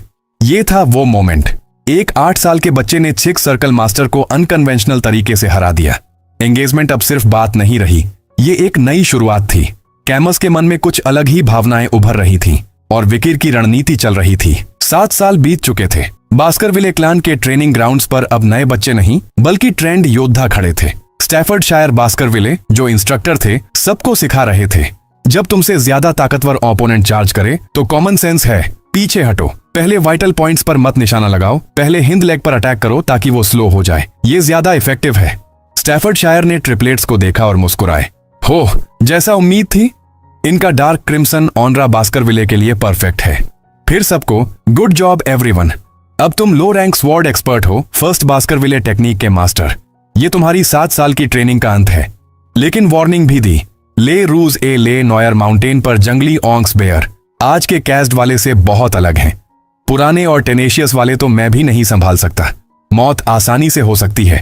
अपना ब्लड लाइन यूज करो या एक्सपीरियंस बनाओ, सर्वाइव करो। ग्रेजुएशन मुबारक। ट्रेनिंग खत्म हुई। ग्रेजुएट्स आपस में बात करने लगे। एक ने पूछा, भाई किस नाइट ऑन ऑर्डर में अप्लाई किया? दूसरा, मेरा first choice Doberman, second pitbull, third Rottweiler. पहला, ओह मेरा तो वुल्फाउंड ऑर्डर है। नैरेटर बताता है बास्करविले में 7 नाइट ऑन ऑर्डर्स हैं, सर्चिंग, गार्डिंग, असैसिनेशन या फुल वॉरफेयर के लिए अलग अलग। फिर बात विकिर पर आई, लेकिन वो बास्टर्ड विकिर वान बास्करविले कहां जाएगा? सुना है उसने अकेले बहुत बड़े ऑक्स बेयर को मार डाला। वो अब हाई रैंक स्वॉर्ड एक्सपर्ट है, 3rd technique level, shadow hound का लेवल। विकिर अकेला चल रहा था, मन ही मन सोच रहा था। सोचा था जितना टाइम लगेगा उससे ज्यादा लग गया। मेरा करंट हिडन लेवल है graduate intermediate rank, 5th Baskerville technique. 7 साल पहले से सिर्फ एक लेवल अप हुआ, ग्रेजुएट लो रैंक से। लेकिन सिर्फ स्वॉर्ड्समैनशिप में मैं प्री रिग्रेशन खुद से आगे निकल चुका हूं। फिर भी ग्रोथ उम्मीद से कम है। तभी बटलर बैरीमोर आया। मास्टर विकिर, पैट्रियार्क आपको बुला रहे हैं। लगता है आपका असाइनमेंट डिसाइड हो गया। विकिर, ठीक है। ह्यूगो के ऑफिस में विकिर ने कहा, बहुत दिनों बाद मिले पैट्रियार्क, कैसे हैं? नाक पर स्कार देखकर, नाक को क्या हुआ? ह्यूगो, ले रूज एले नॉयर माउंटेन पर बारबेरियंस को सब्जुगेट करते हुए एक आर्चर ने मुझे घायल किया। विकिर, पकड़ा? ह्यूगो, नहीं, लेकिन उसके चेहरे पर वैसा ही स्कार दे दिया। वैसे ग्रेजुएशन मुबारक, अब मुश्किल और बढ़ने वाली है। विकिर मन में, प्री रिग्रेशन, मैं पिटबुल ऑन ऑर्डर का जूनियर नाइट था। 21 महीने माउंटेन पर मौत से लड़ता रहा। मैं एक्सपेंडेबल था। एलीट बच्चे पॉलिटिक्स और एडमिनिस्ट्रेशन सीखते हैं, एक्सपेंडेबल्स लड़ाई में मरते हैं ताकि एलीट्स को गार्ड मिले। ह्यूगो पहले कभी इलेजिटिमेट बच्चे को एलीट कोर्स नहीं देता। फिर ह्यूगो ने कहा, बेटा क्यों ना lower house of parliament try करो? विकिर हैरान, मतलब? ह्यूगो, वो रीजनल एडमिनिस्ट्रेशन, लॉ एनफोर्समेंट और बिजनेस मैनेज करते हैं क्लान के लिए। तुम्हारे अचीवमेंट्स 10 साल बड़े जीनियस से ज्यादा हैं, तो मैं तुम्हें वैसा ही ट्रीट करूंगा। तुम अंडरडॉग सिटी के डिप्टी कंसल बनोगे। वहां दोनों कंसल पोजीशंस खाली हैं। ट्राई करना चाहोगे? विकिर, आपकी इच्छा स्वीकार करता हूं, लेकिन मॉर्ग क्लान और रूबी माइंस वाली घटना के लिए जो रिवॉर्ड प्रॉमिस किया था उसके बारे में कुछ कहना है। क्या मैं वो एक बार उधार ले सकता हूँ? ह्यू को बिल्कुल नहीं, लेकिन मुझे यकीन है तुम कोई बेवकूफी नहीं करोगे। विकिर, आपको चिंता नहीं होगी। विकिर मन में सन कहलाना अभी भी अजीब लगता है। बटलर बैरीमोर ने कहा, पैट्रियार्क आपको बहुत वैल्यू देते हैं, बैटल में भेजने की बजाय कंसल बना दिया। ये डिसिप्लिन्स ऑफ किंगशिप है। विकिर, तभी अगर मैं जिम्मेदारियां अच्छे से हैंडल करूं। मन में, डिप्टी कंसल बनकर मैं सुरक्षित तरीके से स्किल्स शार्पन कर सकता हूं। पिछली जिंदगी में मेरी गर्दन गिलोटिन पर कट चुकी थी, इस बार तुम्हें वही सेंसेशन दूंगा, ह्यूगो ले बास्करविले। और यहीं से विकिर की नई जर्नी शुरू हुई। अंडरडॉग सिटी, जहां कानून नहीं क्राइम का राज था। अंडरडॉग सिटी के बाहर बास्करविले टेरिटरी का कंसुलेट था। स्टाफ वाले सुबह सुबह पसीना बहा रहे थे, जगह को चमकाने में लगे थे। एक स्टाफ मेंबर चिल्लाया, अरे भाई लोग, कल तक ये जगह चमकनी चाहिए, नया डिप्टी कंसल आ रहा है, बास्करविले फैमिली से स्पेशल केयर करो। दूसरा, पता नहीं कैसा इंसान होगा, उम्मीद है बिजनेस में एक्सपीरियंस्ड हो। तीसरा, सुना नहीं वो सिर्फ 15 साल का है। दूसरा हैरान, क्या 15? इतने छोटे बच्चे से क्या उम्मीद? इस बार भी हम फंस गए यार। अगले दिन विकिर आया, युवा, शांत, लेकिन आंखों में ठंडक। एंट्री पर स्टाफ मेंबर ने रोक लिया। अरे किसका बच्चा है ये? ऐसे फ्री में अंदर नहीं घुस सकते। विकिर ने ठंडे लहजे में कहा, अपना हाथ अभी हटा लो। स्टाफ वाला शॉक्ड, आप डिप्टी कंसल क्यों एक दिन पहले आ गए? विकिर ने ऑर्डर दिया, अरे तुम अभी औरतें और ड्रिंक्स तैयार करो, पार्टी होने वाली है। स्टाफ वाले हैरान, पार्टी? पहले दिन ऑफिस में? अंदर जनरल सेक्रेटरी चिहुआ हुआ बास्करविले पीते हुए गुस्सा निकाल रहा था। मन में, क्या बकवास आदमी भेज दिया। पहले वाले सब ब्राइब लेने के लिए निकाले गए थे, अब ये नया बच्चा पहले दिन पार्टी करेगा? क्या ट्रबल मेकर है ये? तभी विकिर चुपके से एंटर हुआ। तुम जनरल सेक्रेटरी हो? चिहुआ हुआ चौंका, डा डिप्टी कंसल, कब आए? मैं चिहुआ हुआ बास्करविले हूँ। चिहुआ हुआ बास्करविले, कोई मिडिल नेम नहीं। चिहुआ हुआ मन में, फिर वही, मिडिल नेम ना होने से मैं फैमिली का ब्लड मेंबर नहीं माना जाता। कितनी डिस्क्रिमिनेशन झेली है। विकिर, अच्छा है, रास्ते में तुम्हारी इन्फो स्कैन की। तुम अंडरडॉग में जन्मे और पले बड़े हो ना, तो ये जगह की हर गली नुक्कड़ पता होगी। चिहुआ हुआ कंफ्यूज, हूँ? हाँ विकिर, मैं जानता हूं ऐसे लोग कितनी मेहनत करते हैं, मैं इंटरफेयर नहीं करूंगा। फिर डॉक्यूमेंट्स देखते हुए, यहाँ का जुडिशियल सिस्टम अजीब है। अंडरडॉग की समस्या यह है कि अंडरग्राउंड पावर लॉ से ऊपर है। चिहुआ हुआ हैरान, आपने इतना सारा पढ़ लिया? विकिर, अंडरग्राउंड बिजनेस के हेड्स को हटाना होगा। मौजूदा लॉ का सम्मान करूंगा, लेकिन नया लॉ ऐड करूंगा। 1 हफ्ते में अंडरग्राउंड इकोनॉमी को तबाह कर दूंगा। अगले दिन डॉटर स्माइल स्ट्रीट पर क्राउड जमा था। विकिर सुबह से खड़ा था। एक सिटीजन, डिप्टी कंसल क्या प्लान कर रहा है? सुबह से खड़ा है। दूसरा, इतना छोटा बच्चा क्या करेगा? विकिर ने जोर से बोला, सुनो सब, मैं नया डिप्टी कंसल हूं। बास्करविले फैमिली के law, human trafficking, gambling, illegal loans strict हैं और रहेंगे। क्राउड ने हंसकर ताने मारे। विकिर ने जमीन में एक स्टेक ठोका, मैं स्पेशल लॉ अनाउंस करता हूं। विकिर, स्पेशल लॉ सेक्शन 1, जो भी इस स्टेक को निकालने में कामयाब होगा उसे 100 मिलियन गोल्ड इनाम में दिया जाएगा। क्राउड शॉक्ड, क्या 100 मिलियन? सबकी आंखें चमक गईं। विकिर की ये चाल, अंडरवर्ल्ड को चुनौती देना, लेकिन स्मार्ट तरीके से। लोग हैरान, ये तो एवरेज सैलरी से 4 गुना है। दूसरा, बस स्टेक निकालना है, इतना आसान? विकिर ने क्राउड को देखा, कोई नहीं, कोई 100 मिलियन नहीं चाहता? फिर सांस ली, लगता है मजबूरी है। विकिर ने बोर्ड अपडेट किया, नया लॉ, पैराग्राफ 1 आर्टिकल 2, जो भी इस स्टेक को निकालेगा उसे 1 बिलियन गोल्ड मिलेगा। लोग हंस पड़े, हा, ये क्या मजाक है, हमें बेवकूफ बना रहे हो। एक ने कहा, कौन बेवकूफ ट्राई करेगा, सो जाओ भाई। विकिर फिर बोर्ड बदला, अब लिखा, आर्टिकल 2 रिवाइज्ड 10 बिलियन गोल्ड तुरंत। क्राउड में हलचल, क्या हो रहा है, ट्राई करूं क्या? दूसरा, पागल हो, देख उसकी कमर पर तलवार, लालची समझकर मार डालेगा। जनरल सेक्रेटरी चिहुआ हुआ घबराया, डिप्टी कंसल, हमारे पास इतना पैसा नहीं है शहर में। तभी एक छोटी लड़की, जूड़ी, फूल बेचने वाली, आगे आई। डरते डरते, मैं ट्राई कर सकती हूँ। लोग चिल्लाए, अरे तू क्या कर रही है, बच्ची मर जाएगी। जूड़ी, मेरी माँ बीमार है, कुछ तो करना पड़ेगा, अगर कुछ हो जाए तो मेरी माँ का ख्याल रखना। मन में, वो मुझे नहीं मारेंगे ना, बस फूलों की टोकरी भर के पैसे मिल जाएं। विकिर ने कहा, निकालो। जूड़ी ने हाथ लगाया और स्टेक आसानी से निकल गया। क्राउड चिल्लाया, निकाल लिया, सच में निकाल लिया। जूड़ी डर गई, इतनी आसानी से, अब मुझे मार देंगे क्या? विकिर ने डॉक्यूमेंट थमाया, यहां लो, अभी के लिए 100 मिलियन गोल्ड। जूड़ी, विकिर, तुम्हारा घर कहाँ है? 10 बिलियन गोल्ड भारी होगा तो घर भिजवा देंगे और इनाम की सुरक्षा के लिए गार्ड भी देंगे। ये लॉ है, हमेशा मानना होगा। क्राउड स्तब्ध। एक छोटी लड़की ने 10 बिलियन का इनाम जीत लिया, लेकिन असल में ये विकिर का प्लान था। फिर सीन कट होती है और हम देखते हैं कंसुलेट ऑफिस में विकिर और चिहुआ हुआ। क्राइम रेट गिर रहा था। चिहुआ हुआ, आपका हैंडराइटिंग कमाल है। इतना डेयरिंग परफॉर्मेंस 20 साल में इतना टच नहीं हुआ। विकिर, गुस्से से सिर्फ राज नहीं चलता। जब लोग लॉ को बेइज्जत करते हैं और भरोसा नहीं करते तो ऐसा ही करना पड़ता है। मन में, ये परफॉर्मेंस तो असल में कैमस मॉर्ग कई साल बाद करती, लेकिन मैंने पहले कर लिया। चिहुआ हुआ, 10 बिलियन का इनाम दिया, अब वापस कैसे लाएंगे? विकिर ने मैप दिखाया। ये इलाके हैं जहां इलीगल ग्रुप्स हैं, उनके डर्टी मनी जब्त करेंगे। चिहुआ हुआ, आपको कैसे पता ये क्रिमिनल बिजनेस के स्पॉट हैं? विकिर, मुझे उनकी महक आती है। मन में, मैंने इन इलाकों को खूब सर्वे किया था, पीठ के पीछे की तरह जानता हूं। तभी गार्ड आया। डिप्टी कंसल विलेज हॉल की youth autonomy association meeting request कर रही है। विकिर मुस्कुराया, लगता है टाइम आ गया। गंदगी के मक्खी अब गंध सूंघने लगे, तो चलो शहर को खा रहे कीड़ों को खत्म करना शुरू करें। और यहीं से विकिर की असली सफाई शुरू हुई। अंडरडॉग सिटी अब बदलने वाली थी। अंडरडॉग सिटी के सबसे लग्जरी होटल क्लब का वीवीआईपी रूम। वहां पार्टी चल रही थी। चैंपेन की बोतलें पिरामिड बना रही थीं।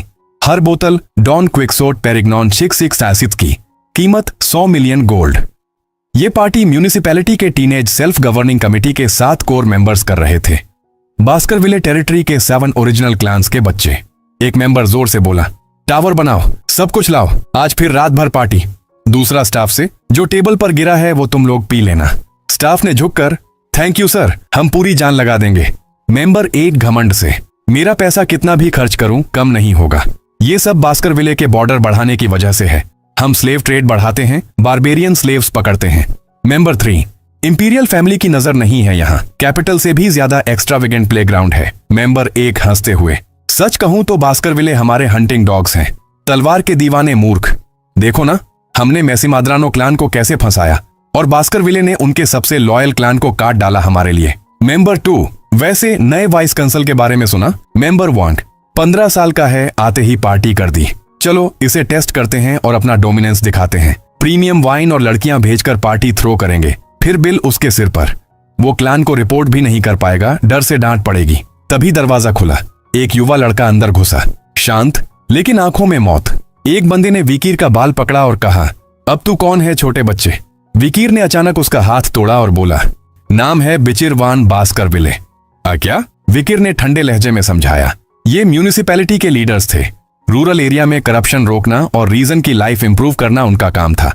लेकिन ये इतने गंदे हो चुके कि अब बास्करविले क्लान की पावर तक पर नजर रख रहे हैं। देखो इनके चेहरों पर, अभी भी झगड़ने की हिम्मत बाकी है, मतलब सबक नहीं सीखा। फिर विकीर ने टेबल को छुआ और पूरी चैंपेन टावर एक साथ टूट गई, हर बोतल चकनाचूर। मेंबर 3 घबराकर, ये माना रेजोनेंस से टावर तोड़ा, मतलब ये ग्रेजुएट है? मेंबर 1 अपने बॉडीगार्ड से, तू मिड रैंक एक्सपर्ट है, कुछ कर। बॉडीगार्ड डरते हुए, चुप रह, अगर मैंने लड़ाई की तो 1 सेकंड भी नहीं टिकूंगा। मेंबर 1 हकलाते हुए, मैं कसम खाता हूं, हम खुद शराब का बिल भरने वाले थे, बस आपको टेस्ट करना था। अंडरडॉग सिटी गिर चुका है, हमें पता था आपको टेम्पटेशन से दूर रहना चाहिए, हम आपके साथ हैं सर। विकीर ने ठंडी नजरों से देखा, मालिक कुत्ते को टेस्ट कर सकता है, लेकिन कुत्ता कभी मालिक को टेस्ट नहीं कर सकता। तुमने कभी असली डर नहीं देखा। मेंबर 1 गुस्से में, तू हरामी, सोचता है बच जाएगा? Vikir, kidnapping, illegal slave trafficking, Baskerville clan के खिलाफ तिरस्कार, तुमने बहुत गंदे काम किए हैं। जानवर को सबक सिखाए बिना नहीं सीखता। फिर विकीर ने सिस्टमैटिक तरीके से सजा देना शुरू किया, एक एक करके मेंबर्स को दर्द दिया, बिना मार काट के, लेकिन ऐसा कि वो कभी ना भूलें। अब गंदे जानवरों को सजा का टाइम है, जो कुछ भी नहीं डरते। विकीर की ये एंट्री सिर्फ पार्टी तोड़ने की नहीं थी, ये अंडरडॉग सिटी के असली मालिकों को चेतावनी थी। अब असली सफाई शुरू होने वाली थी। फिर हमें दिखाया जाता है अंडरडॉग सिटी के सबसे गहरे, अंधेरे और नम डंजियन सेल में 7 मेंबर्स बंधे पड़े थे। टीनेज सेल्फ गवर्निंग कमेटी के वो बच्चे जो पहले घमंड से पार्टी करते थे, अब उनके चेहरे पर खून, चोटें और डर था। मेंबर 1 चिल्ला रहा था, आवाज लड़खड़ा रही थी, ओए बिचिर, तू सोचता है तू बच जाएगा? मैं अपने पापा को बताऊंगा, जैसे ही बाहर निकलूंगा तुझे मार डालूंगा, कभी माफ नहीं करूंगा, अभी छोड़ मुझे। चिहुआ हुआ जनरल सेक्रेटरी डरते हुए विकीर से बोला, ओह माय सर, आपने क्या सोचकर इतनी मारपीट की? इन्हें मीट पैनकेक बना दिया। विकीर शांत, क्या लगता है मैंने ओवर किया? चिहुआ हुआ, बिल्कुल लाइन क्रॉस कर दी आपने। विकिर मुस्कुराया। चिंता मत करो, मैंने तो अभी शुरू भी नहीं किया। चिहुआ हुआ, अये क्या? विकिर, मेरे पास तरीके हैं। अगर एविडेंस नहीं मिला तो फैब्रिकेट कर लूंगा। मुझे बाद में क्या होगा उसकी परवाह नहीं। जल्द ही कैलामिटी का दौर आएगा। मैं बैटल में डिप्लॉय हो जाऊंगा या अकादमी में चला जाऊंगा। फिर विकिर ने मेंबर 1 से कहा, तुम पर क्या आरोप है? सुन लो, इलीगल किडनैपिंग और वुमन ट्रैफिकिंग। इसके अलावा ब्राइबरी, थ्रेट, ब्लैकमेल, असॉल्ट और ऑफिशियल्स की असैसिनेशन। मेंबर 1, मैंने ऐसा कुछ नहीं किया। अगर एविडेंस है तो सजा मान लूंगा। विकिर, एविडेंस होने पर सजा मानोगे? जैसे तुम गिल्टी हो लेकिन एविडेंस नहीं है। मेंबर 1 चुप हो गया। फिर विकिर ने कहा, सूरज ढलते ही इन सबको एग्जीक्यूट कर दूंगा। चिहुआ हुआ शॉक्ड। क्या? विकिर, और इनसे जुड़े हर किसी को भी साथ में मिटा दूंगा। मेंबर 1 अब रो रहा था, गिड़गिड़ा रहा था, सॉरी, प्लीज, सब कुछ दे दूंगा, मार मत, प्लीज मत मारो। चिहुआ हुआ। लेकिन उनके क्लान्स चुप नहीं बैठेंगे।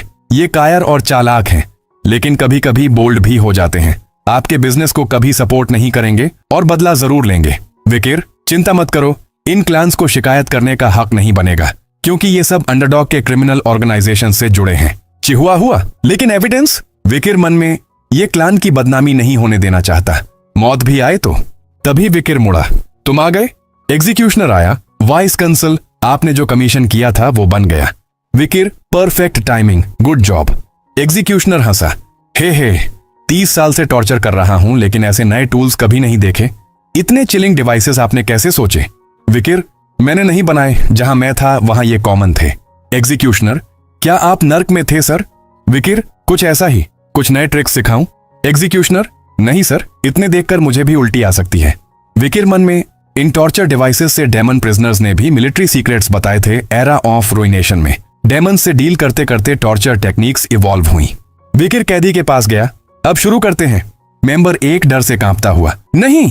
विकिर, तुम्हारा वो रिजॉल्व कहां गया कि कभी नहीं बोलोगे? प्लीज कुछ मत बोलना, मैं पुरानी यादें ताजा करना चाहता हूं। धीरे धीरे।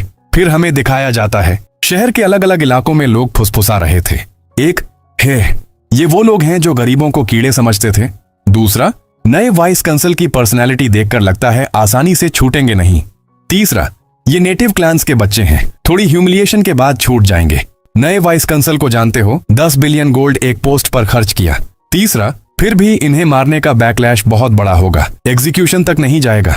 नैरेटर, सारे शहरवासी सहमत थे। ये नया पॉलिटिशियन और नेटिव क्लान्स के बीच पावर गेम था। क्लान्स थोड़ा झुक जाई तो खत्म। जैसा सोचा था, माब्लैंक, पियोर, लुईब, चेनाल, फेरागामू, हरमास और प्रदाह क्लान ने छोटा सा अपोलॉजी गिफ्ट भेज दिया। लोकल पावर हाउसेस ने झुकना मंजूर कर लिया। लेकिन फिर सिटी स्क्वायर के बीच में 7 सिर रखे गए, नमक में पीकल्ड, चेहरे पर दर्द की ट्विस्टेड एक्सप्रेशंस, जैसे मौत के आखिरी पल तक तकलीफ हुई हो। उन सिरों के ऊपर बड़ा नोटिस टंगा था। अवैध मनोरंजन के लिए चेहरे पर परवर्ट का टैटू, जुआ खेलने के लिए हाथ काट दिए गए। एक कैदी के तो शरीर को 72 बार अलग अलग हिस्सों से काटा गया। गलत तरीके से पैसा उधार देने के लिए उनकी आंखें निकाल ली गईं। विक्टिम्स के डैमेज के हिसाब से मैक्सिमम सजा दी गई। फिर हमें दिखाया जाता है आउट्रो, विकिर और चिहुआ हुआ स्क्वायर में। विकिर, ये लॉ पहले से थे, सरप्राइज नहीं होना चाहिए, लेकिन punished criminals famous native nobles हैं। ये चेंज लाएगा। हमारी डिक्लेरेशन ऑफ वॉर सुनकर वो स्कीमिंग शुरू करेंगे। वॉर ऑफ अट्रिशन शुरू होगी, एक साइड खत्म होने तक। अंडरडॉग सिटी में ब्लड बाथ होने वाला है। तैयार हो जाओ। मैनेजर चिहुआ हुआ, अगली ऑपरेशन में तुम भी शामिल हो। चिहुआ हुआ शॉक्ड। क्या? मैं? सर, ये प्लान सच में? विकिर, मुझ पर भरोसा नहीं। चिहुआ हुआ, ऐसा नहीं, लेकिन ये अच्छा आइडिया है क्या? नैरेटर, वाइस कंसल खुद को स्लेव के रूप में बेच रहा है। एक अंधेरी रात, शहर की बाहरी सीमा पर एक बड़ा सा तंबू खड़ा है। चारों तरफ लग्जरी गाड़ियां आ रही हैं। अंदर अमीर गरीब नहीं, बस अमीर लोग इकट्ठा हैं। आज है स्लेव ऑक्शन का दिन, वो भी गैर कानूनी। तंबू के अंदर ऑक्शनियर मुस्कुराता हुआ सबका स्वागत करता है। स्वागत है, हर एक का दिल से स्वागत है इस सर्कस में। फिर एक सर्टिफिकेट देखकर बोला, अरे, माब्लैंक फैमिली से? ये खूबसूरत हैंडराइटिंग सिर्फ उन्हीं की होती है। आज बेचने आए हो? माब्लैंक का आदमी घबरा कर बोला। हाँ, बेचने आए हैं। ऑक्शनियर हंसते हुए, माब्लैंक जैसे शानदार ग्राहक पहले भी बहुत स्लेव खरीद चुके हैं। पिछली बार वाले पसंद नहीं आए क्या? नहीं, हमेशा संतुष्ट रहते हैं। फिर वो अपना सामान दिखाता है। काले बाल, लाल आंखें। ऑक्शनियर की आंखें चमक उठी। वाह, क्या रेयर चीज लाए हो। काले बाल और लाल आंखें, मैं वादा करता हूं इसकी कीमत बहुत ऊंची लगेगी। माँ ब्लांक वाला बोला, ठीक है, तुम्हारे भरोसे छोड़ता हूं। ओनक्शनियर झुककर बोला, तो फिर मजे करो। फिर हमें दिखाया जाता है अंदर दर्शक आपस में बातें कर रहे हैं जैसे कोई सामान्य बाजार हो। ओनक्शन शुरू। आशा है आज ढेर सारा अच्छा माल मिलेगा। पहला आइटम, कुछ पागलपन। बास्करविल नाइट्स ने शिकार के दौरान चुराया हुआ ए रैंक डेमोनिक क्रिएचर 19 दिल वाला, नाम है मुर्सिएलागो। नीलामी शुरू। धमाका। शुरुआत 100 मिलियन गोल्ड से। 100 million, 140 million, 200 million. Sold. 250 million में 19 दिल वाला मॉन्स्टर बिक गया। बस यही तो उनका रोजमर्रा है। अंडरडॉग सिटी के किनारे पर एक सुनसान जगह। गाड़ियां एक एक करके आ रही थीं। हर गाड़ी से अमीर लोग उतर रहे थे, नेकलेस पहने, महंगे कपड़े, लेकिन आंखों में लालच। तंबू के दरवाजे पर एक होस्ट खड़ा था, मुस्कुराता हुआ, लेकिन उसकी मुस्कान में जहर था। स्वागत है, सच्चे दिल से स्वागत है आप सबका सर्कस में। एक गाड़ी से चिहुआ हुआ माँ ब्लांक उतरा, उसके साथ एक कैद किया हुआ लड़का, काले बाल, लाल आंखें। होस्ट ने सर्टिफिकेट देखा। ओह, माँ ब्लैंक फैमिली से। ये खूबसूरत सिग्नेचर और हैंडराइटिंग सिर्फ माँ ब्लैंक का ही हो सकता है। आप यहाँ बेचने आए हैं? चिहुआ हुआ ने घबराते हुए कहा, हाँ, हम बेचने आए हैं।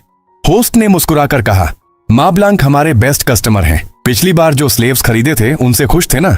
चिहुआ हुआ, बहुत खुश, हमेशा संतुष्ट रहते हैं।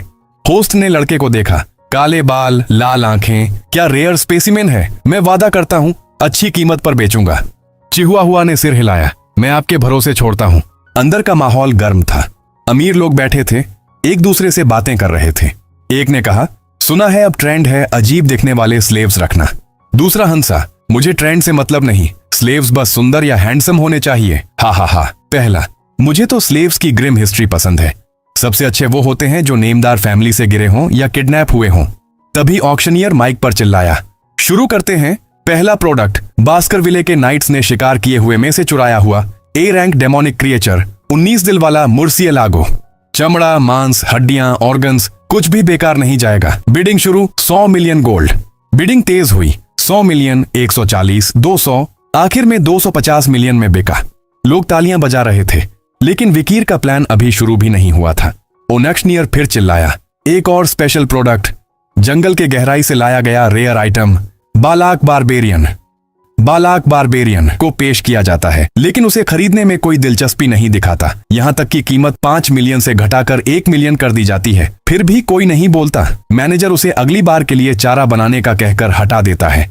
ये सुनकर उसका बॉडीगार्ड उस लड़की को एक मुक्का मारकर अपने साथ ले जाता है। वो बारबेरियन जिसे बाद में विकीर बचाएगा, लेकिन अभी वो सिर्फ अनवांटेड था। ओनक्शनियर ने कहा, थोड़ी सी दिक्कत हुई है, लेकिन अच्छे दिल से आज का बेस्ट आइटम पहले लाते हैं। रेयर ब्लैक हेयर और रेड आईज वाला स्पेशल गुड। इतना आज्ञाकारी कि सिर्फ हल्की रेस्टोरेंट लगानी पड़ी। बिडिंग शुरू हुई। 600 मिलियन, 800, 900। तभी बैरन गैम्बिनो ने चिल्लाया, 6 बिलियन। सब चौंक गए। 6 बिलियन? वो बैरन गैम्बिनो है, ग्रेनरी टेरिटरी के। उसकी सहायक सिंडी वेंडी ने कहा, लॉर्ड बैरन, ये बहुत ज्यादा खर्चा हो जाएगा। बैरन ने गुस्से में, चुप रहो, इस खूबसूरत स्लेव को कैपिटल में बेचूंगा तो और ज्यादा मिलेगा, प्रॉफिट होगा। सिंडी वेंडी, फिर भी 6 बिलियन। बैरन चिल्लाया, चुप, मैंने तुझे जगह दी थी जब तेरे पास कुछ नहीं था। मालिक पर आवाज उठा रही है। बैरन विकीर के पास आया, अब तुम मेरे हो, मैं बुरा आदमी नहीं हूं, तुम्हारे साथ खेलने के बहुत तरीके सोचे हैं। यह सुनकर विकीर अपना हाथ आगे करता है। वह बिचिर को अपना खिलौना समझ रहा था, लेकिन उसे क्या पता था कि उसने मौत को खरीदा है। बैरन को लगता है कि विकीर मान गया। तभी अचानक विकीर एक झटके में हथकड़ी तोड़ देता है और अपना पैर से एक क्रिटिकल हिट जमीन पर करता है, जिससे वहां भूकंप जैसी हालत हो जाती है। अटैक की प्रेशर से बैरन दूर जाकर गिरता है। विकीर उसके सामने जाता है और अपने हाथ से उसके पीठ एक डेविल रेंज में दबाने लगता है। वह चीखता है, चिल्लाता है, लेकिन किसी की हिम्मत ना होती है कि उसकी कोई मदद कर सके। थोड़ी देर बाद उसका वही डेथ हो जाता है। फिर विकीर अपना असली चेहरा दिखाता है। सभी लोग यह सब देखकर दंग रह गए। लोग चिल्लाए, ये बिचिर वॉन बास्करविले, अंडरडॉग सिटी का वाइस कॉन्सल, बास्करविले का हाउंड यहाँ क्या कर रहा है? विकीर ने ठंडी मुस्कान के साथ कहा, सर्कस? हाँ, आज के लिए कितना फिटिंग नाम है। यहाँ मौजूद हर एक को आज बिना चोट खाए बाहर नहीं निकलने दूंगा। पैनल में विकीर की लाल आंखें चमकती हैं और सर्कस अब असली जंग बन जाता है। चारों तरफ दुश्मन घुस आए हैं। विकीर डिप्टी कौंसल बनकर वहां है, लेकिन उसके हाथ में कोई तलवार नहीं दिख रही। दुश्मन सोच रहे हैं, ये तो आसान टारगेट है। एक दुश्मन चिल्लाता है, अरे डिप्टी कौंसल हो या जो भी हो, कोई हथियार नहीं है, बस काट डालो इसे। यह सुनकर 3 मुस्टंडे अटैक के लिए आगे बढ़ जाते हैं। तभी विकीर अपना सीक्रेट स्वॉर्ड निकाल लेता है और एक डेविल रेंज में तीनों को गाजर मूली की तरह काट देता है। यह देखकर आगे से एक और बंदा अपना हथियार घुमाते हुए उसके और बढ़ रहा होता है। तभी विकीर अचानक उसके सामने पहुंचकर उसको बीच से ही काट देता है। यह सब देखकर ऑक्शनियर हैरान, उसकी बोलती बंद हो जाती है। इतनी भयानक लाल ऑरा, असंभव। ये लड़का ग्रेजुएटर है, बास्करविले परिवार का होने के बावजूद सिर्फ इतनी उम्र में। दोस्तों, ग्रेजुएटर का मतलब समझते हो? ये वो लेवल है जहां कोई इंसान अकेला ही पूरी आर्मी को टक्कर दे सकता है। ये किसी देश की सबसे बड़ी मिलिट्री स्ट्रेंथ होती है। विकीर सिर्फ 15 साल का है, लेकिन बास्करविले की क्रूर ट्रेनिंग ने उसे पहले ही इस स्टेज पर पहुंचा दिया। कमाल है ना? थोड़ी देर बाद ऑक्शनियर सेक्रेटरी जनरल चिहुआहुआ के गले पर एक चाकू रख देता है और विकीर को धमकाता है, अगर तुम आगे बढ़े तो मैं इसका गला काट दूंगा। चिहुआहुआ चिल्लाता है, डिप्टी कौंसल मैं ठीक हूं, आप खुद को संभालिए। वो विकीर को बचाने की कोशिश कर रहा है, जबकि खुद डर से कांप रहा है। विकीर शांत मुस्कान के साथ बोलता है, तुम्हारे शब्द और चेहरा एक दूसरे से मेल नहीं खा रहे। चिहुआहुआ, तुम्हारी वफादारी कमाल की है, टेंशन मत लो। बास्करविले से निकलते वक्त पैट्रियार्क ने मुझे एक स्पेशल गिफ्ट दिया था। वो जेब से एक छोटी सी सीटी निकालता है। दुश्मन हंस पड़ता है, ये क्या सीटी? डराने के लिए? ग्रेजुएटर भी यहाँ बेकार है। विकीर फूंक मारता है। कुछ सेकंड सन्नाटा। दुश्मन फिर हंसता है, कुछ नहीं हुआ, बस यही था। लेकिन अचानक दूर से भयानक कदमों की आवाज। पिटबुल नाइट्स का ग्रैंड एंट्री। दुश्मन चीखता है, ये कौन? नहीं, ये सिंबल, सीने पर दांत का निशान। नहीं, ये वो नहीं हो सकते। एम्पायर का सबसे क्रूर night on order, annihilation experts, Baskerville का पिटबुल नाइट ऑन ऑर्डर, 100 ग्रेजुएटर्स, हर एक मौत का दूसरा नाम। दोस्तों, पिटबुल नाइट्स बास्करविले का सबसे डरावना स्पेशल यूनिट। इनका काम है क्रिमिनल्स को कुचलना बिना किसी दया के। लीडर है बोस्टन टेरियर, ह्यूगो का भाई। दुश्मन घबराता है, नहीं, मैं यहां नहीं मर सकता। तभी अचानक पीछे से एक बंदा ऑक्शनियर का सर धड़ से अलग कर देता है। ये सब नजारा देखकर सिंडी वेंडी की हालत खराब होने लगती है। तभी एक दूसरा बंदा अटैक के लिए सिंडी वेंडी के पास पहुंचता है। तभी विकीर बीच में आकर उसे रोक देता है और कहता है, इस एक को छोड़ दो, बाकी सबको चीर फाड़ कर मार डालो। जो लोग अच्छे से लेट गए हैं उन्हें मत छेड़ो, लेकिन अगर कोई हिला भी तो बिना सोचे मार दो। पिटबुल नाइट, आदेश का पालन होगा। एक दुश्मन लेट कर कहता है, मैं अच्छे से लेट गया हूं, हथकड़ी पहना दो। पिटबुल नाइट, हम हथकड़ी नहीं लेके घूमते, जिन्हें मौत मिलनी है उन्हें पैरों की क्या जरूरत। यह कहकर एक ही झटके में उसका दोनों पैर काट दिया जाता है और फिर जिसने भी हिलने की कोशिश की उसे मौत का घाट उतार दिया गया। विकीर मन में, पिताजी ह्यूगो मिलिट्री पावर को लेकर बहुत सख्त हैं। उम्मीद है उन्होंने कुछ गलत नहीं किया। अच्छा हुआ मैं पिटबुल्स को आसानी से ले आया। बोस्टन टेरियर आता है, भतीजे, पिटबुल नाइट्स यूज करने का मजा आया? खुश हो? और कुछ चाहिए तो बोलना। विकीर, बिल्कुल संतुष्ट हूं अंकल, बाद में सोचता हूं, अभी कोई जरूरी काम है, चलता हूं। बोस्टन टेरियर सोचता है, ये लड़का विकीर है। अब समझ आया भाई ह्यूगो क्यों इतना फिदा है। 15 साल में इतनी क्रूरता और तेज दिमाग। बाद में पिटबुल में आना, मैं खुद ट्रेनिंग दूंगा। ऊपर से इग्नोर कर रहा है और भी ज्यादा पसंद आ रहा है। विकीर सोचता है, ये अंकल थोड़ा ज्यादा उत्साही हैं। वैसे वो सेफ यहीं कहीं होगा। नोबल्स का पैसा सिटी हॉल को जाएगा, टैक्स सही से होगा। बास्करविले ने फंड दिया है, थोड़ा बुरा लग रहा है, लेकिन असली वजह कुछ और है। मैं स्टोर रूम में इसीलिए आया हूं। अंधेरे कोने में चेनों से बंधी एक लड़की पड़ी थी। उसका चेहरा गंदगी और खून से सना हुआ, आंखों में नफरत की आग जल रही थी। वो बालाक ट्राइब की थी, जंगली, मजबूत और कभी झुकने वाली नहीं। विकीर उसके पास पहुंचा। उसने देखा कि कैसे उसे यहां लाते वक्त सताया गया था। विकीर का मन में एक ठंडी सिसकारी निकली। इतनी बेरहमी, लेकिन अब खत्म हो गई। वो अपनी जेब से एक छोटी शीशी निकालता है, एक खास पोषण जो नाइट ऑर्डर ने दी थी। वो लड़की को देखकर बोलता है, तुम भाग्यशाली हो, मैं तुम्हें ये पोषण दे रहा हूं, मेरी मेहरबानी से। लड़की चौंक जाती है। वो सोचती है, ये बास्करविले का कुत्ता क्यों मदद कर रहा है। विकीर मुस्कुराता है और सोचता है, पहले जीवन में मैंने बारबेरियन से सैकड़ों बार लड़ाई की थी। उनकी भाषा की बेसिक बातें तो याद हैं। फिर वो धीरे से बारबेरियन भाषा में बोलता है, भाग जाओ। उसकी आवाज में कोई धमकी नहीं, बस एक सच्ची आजादी। लड़की की आंखें फैल जाती हैं। वो समझ जाती है ये कोई जाल नहीं। वो धन्यवाद के लिए कुछ कहना चाहती है, लेकिन विकीर पहले ही मुड़ चुका होता है। दोस्तों, ये मोमेंट बहुत स्पेशल है। विकीर पहले जीवन में बारबेरियंस को दुश्मन मानता था, लेकिन अब वो दया दिखा रहा है। ये उसकी ग्रोथ है, रिवेंज के साथ जस्टिस भी। और आगे बालाक ट्राइब आर्क में ये लड़की आइएन बहुत बड़ी रोल प्ले करेगी। सस्पेंस बढ़ता जा रहा है। विकीर अब अकेला है स्टोर रूम में। वो ढूंढता है वो चीज जिसके लिए वो यहाँ आया था। आखिरकार मिल जाती है, मुर्सियल का शव, ए रैंक मॉन्स्टर, अभी भी ताजा और पूरा। वो अपनी स्वॉर्ड बिलजेब को देखता है। वो स्वॉर्ड अब जिंदा है, ब्लड और मॉन्स्टर खाकर स्ट्रॉन्ग होती है। विकीर धीरे से कहता है, बहुत दिनों बाद ए रैंक का खाना मिला है बिलजेब, शांत हो जा, जल्दी खा ले, पिटबुल नाइट्स आने वाले हैं, देर मत करना। पैनल में बिलजेब की आंखें चमकती हैं। वो शव को निगलने लगती है। एक डार्क, ग्रोसम लेकिन पावरफुल सीन। विकीर सोचता है, ये मेरी ताकत है, लेकिन ये भी एक बोझ है। ये पार्ट दिखाता है विकीर का डार्क साइड। वो सिर्फ तलवार नहीं चलाता, वो एक लिविंग वेपन को कंट्रोल करता है। अब कहानी शहर की तरफ मुड़ती है। खबर फैल गई, नया डिप्टी काउंसिल ने क्रिमिनल एम्पायर को तबाह कर दिया। इलीगल स्लेव ऑक्शन वाले लोग जेल में गए, लेकिन उनके लिम्ब्स फाड़े गए। बर्निंग सस्पेंशन क्लब की बिल्डिंग राख हो गई। वीआईपी के सिर डिस्प्ले पर लगे एक भयानक मैसेज। 7 बड़े क्लैंस जिन्होंने अपने बच्चे खोए प्रोटेस्ट लेटर भेजते हैं, लेकिन विकीर का जवाब साफ और क्रूर। ट्रेजन के चार्ज में 3 जनरेशंस तक डिस्ट्रॉय, एसेट्स जब्त। नतीजा, टैक्स का पैसा बढ़ा, बेरोजगारी घटी, शहर की गरीबों के लिए वेलफेयर बहाल हुई। लोग अब विकीर को हीरो मानने लगे, लेकिन विकीर जानता है ये सिर्फ शुरुआत है। एक पैनल में विकीर शहर की बालकनी से देखता है, साफ सड़कें, खुश लोग। वो सोचता है ये शहर अब मेरा है, लेकिन असली दुश्मन अभी बाहर है। ऑफिस में चिहुआ हुआ कॉफी लेकर आता है। Deputy council coffee. विकीर ठंडे लहजे में, काम पर ध्यान दो, कॉफी की जरूरत नहीं। चिहुआ हुआ मुस्कुराता है, ये मेरी थैंक यू है, आपने मुझे चाकू से बचाया था ना। विकीर हंसता है, जिंदगी के बदले 1 कप कॉफी, कितना कंजूस हो तुम।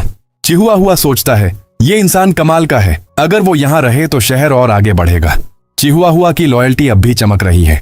अब सबसे इंटरेस्टिंग पार्ट, जेल में सिंडी वेंडी सैन रोज, वो औरत जो बैरन गैम्बिनो की पावर का राज थी। वो मनी मेकिंग जीनियस है, लेकिन अब कैद में। विकीर उसके सामने बैठता है।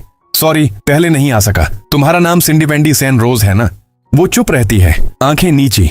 विकीर पूछता है, तुम्हें क्यों जिंदा छोड़ा। क्योंकि मुझे सवाल पूछने हैं। गैम्बिनो इतनी जल्दी पावर कैसे बढ़ा, तुम्हारा हाथ था ना। तुम्हारी मनी स्किल्स कमाल की है, जवाब दो तो फ्री कर दूंगा, नहीं तो पछताओगी। सिंडी वेंडी बोलती है, जो पूछ सकते हो बताऊंगी। विकीर, क्या लगता है मैं लॉ अच्छे से लागू कर रहा हूं। वो हंसती है, एक रेपुटेबल मजिस्ट्रेट ने शहर को सम्मान दिया है। विकीर गंभीर, सीरियस जवाब नहीं तो प्रॉमिस टूटेगा। वो सांस लेती है, तुम अच्छा कर रहे हो। विकीर, वजह।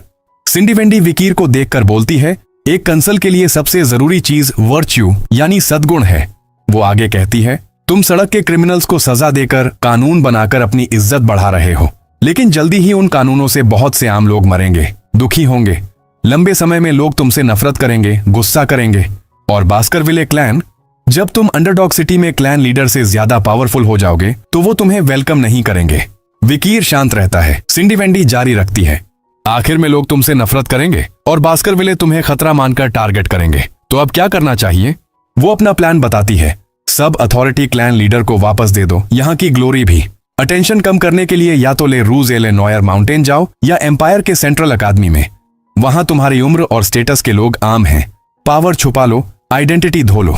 जब समय आएगा तो क्लैन लीडर तुम्हारी जगह सजा भुगतेगा, मतलब हंटिंग डॉग को अपने मालिक की गर्दन काटनी होगी। यही तरीका है कि तुम्हें उसकी नफरत से बचाया जा सके। विकीर मुस्कुराता है, मैं इसे याद रखूंगा। अच्छी एडवाइस थी, तुम्हारे आइडियाज मेरे जैसे ही हैं। जैसा वादा किया था तुम फ्री हो। दोस्तों, ये सीन कितना स्मार्ट है। सिंडी वेंडी विकीर को बचाने की कोशिश कर रही है, लेकिन वो जानता है कि उसका प्लान पहले से ही चल रहा है। वो क्लैन लीडर ह्यूगो को टारगेट कर रहा है, रिवेंज का असली टारगेट। सिंडी वेंडी चौंक जाती है, सच में मुझे छोड़ रहे हो। विकीर, मैं वादे हमेशा निभाता हूं, फिर उम्मीद है कि तुम्हें आज के फैसले पर कभी अफसोस ना हो। अब विकीर एक पुरानी कहानी सुनाता है, मैसिमादुनारो क्लैन की। तुम मैसिमादुनारो क्लैन के बारे में जानती हो। अंडरडॉग सिटी के फाउंडिंग क्लैंस में 7 बड़े क्लैंस के अलावा एक 8वां था, मर्चेंट क्लैन, बहुत अमीर मैसिमादुनारो। लेकिन एक दुर्भाग्यपूर्ण घटना से उनका अंत हो गया। वो बताता है, सबसे छोटे बेटे का बर्थडे था। वो नई सीखी तलवार स्किल्स दिखा रहा था, लेकिन वो स्किल्स बास्करविले की सीक्रेट फैमिली टेक्निक थी। खबर क्लैन लीडर तक पहुंची। उन्होंने सोचा मिलिट्री सीक्रेट लीक हो गया, हंटिंग डॉग्स छोड़े गए और पूरा क्लैन एक्सटिंक्ट हो गया। लेकिन असली कहानी, 7 क्लैंस के युवा डेमंस ने बास्करविले से टेक्निक चुराई और मैसिमादुनारो के बच्चे को सिखाई। सब प्लान्ड था। सिंडी वेंडी, 8वें क्लैन की कहानी, मुझसे क्या लेना देना। विकीर, लेकिन सच ये है कि मैसिमादुनारो मासेकर में एक सर्वाइवर था। 1 साल की बच्ची। सातों ने उसे बचाकर निकाला और सिर्फ इसलिए कि वो खूबसूरत थी उसे क्रूर टॉर्चर सहना पड़ा। वो एक्ट्स इतने गंदे हैं कि कहना भी मुश्किल। लेकिन कहानी अभी खत्म नहीं हुई। समय बीता, नया डिप्टी कौंसल आया। उसने पुरानी समस्याओं को बाहर निकाला, सजा दी। ट्रिगर थे वो 7 इडियट्स। वकीर ने उन्हें टॉर्चर किया, कन्फेशन लिया। उनकी लास्ट वर्ड्स थे, हमने इतना बड़ा अपराध किया, माफ कर दो। सिंडी वेंडी गुस्से में, सॉरी, किससे सॉरी? वकीर, किससे? फेक नाम सिंडी वेंडी सैन रोज वाली लड़की से, मैसिमादुनारो की एकमात्र सर्वाइवर से। वो चुप हो जाती है। वकीर कन्फेशन पेपर दिखाता है। We were the ones that drove the Massimadunaro clan to devastation. यहाँ पैनल जूम, सिंडी वेंडी की आंखों में आंसू, गुस्सा और सदमा। वकीर, लेकिन सातों मर गए तो भी मैसिमादुनारो का बदला पूरा नहीं हुआ। अभी एक क्लैन बाकी है। बास्करविले से नफरत करो, सिंडी वेंडी सैन मैसिमादुनारो, तुम्हें पूरा हक है। वो, तुम खुद बास्करविले हो, फिर मदद क्यों? वकीर, गलत सवाल है। वो समझ जाती है। समझ गई। वकीर वान बास्करविले, ये कर्ज चुकाऊंगी। तुम्हारी जिंदगी में जो भी करोगे पैसों की कभी कमी नहीं होगी। वकीर, ये वादा याद रखूंगा। ये मोमेंट बहुत पावरफुल। सिंडी वेंडी अब वकीर की अलायंस बन गई, मनी मैनेजमेंट, इंफॉर्मेशन और बदले की पार्टनर। सुबह होती है, चिहुआ हुआ आता है। मिस्टर डिप्टी कौंसल, सूरज निकल आया, काम के लिए तैयार। लेकिन वो रुक जाता है। चारों तरफ लाशें। ये बॉडीज क्या? वकीर, गुड मॉर्निंग सर। पता नहीं, नींद में मार डाला लगता है। चिहुआ हुआ, सच में? वकीर, नहीं, मजाक था। चिहुआ हुआ, तुम्हारा बचपन कैसा रहा होगा? मजाक भी नहीं लग रहा। वकीर सोचता है, हाल में बहुत परेशानियां आ रही हैं। 2 पॉइजन एरो, एसिड, स्नाइपर, आग लगाना, कार्ट से कुचलना, 4 बार जहर पिया। अटेंशन मिल रहा है क्या? तुम पागल हो गए हो। वकीर अपनी स्किल्स चेक करता है। हेलिश बफेलो का टफ लाइफ, रिवर स्टिक्स से बॉडी स्ट्रॉन्ग, ग्रेजुएटर असैसिन भी स्किन नहीं चीर पाया। अब परेशान करने लगा है, जांच करनी पड़ेगी।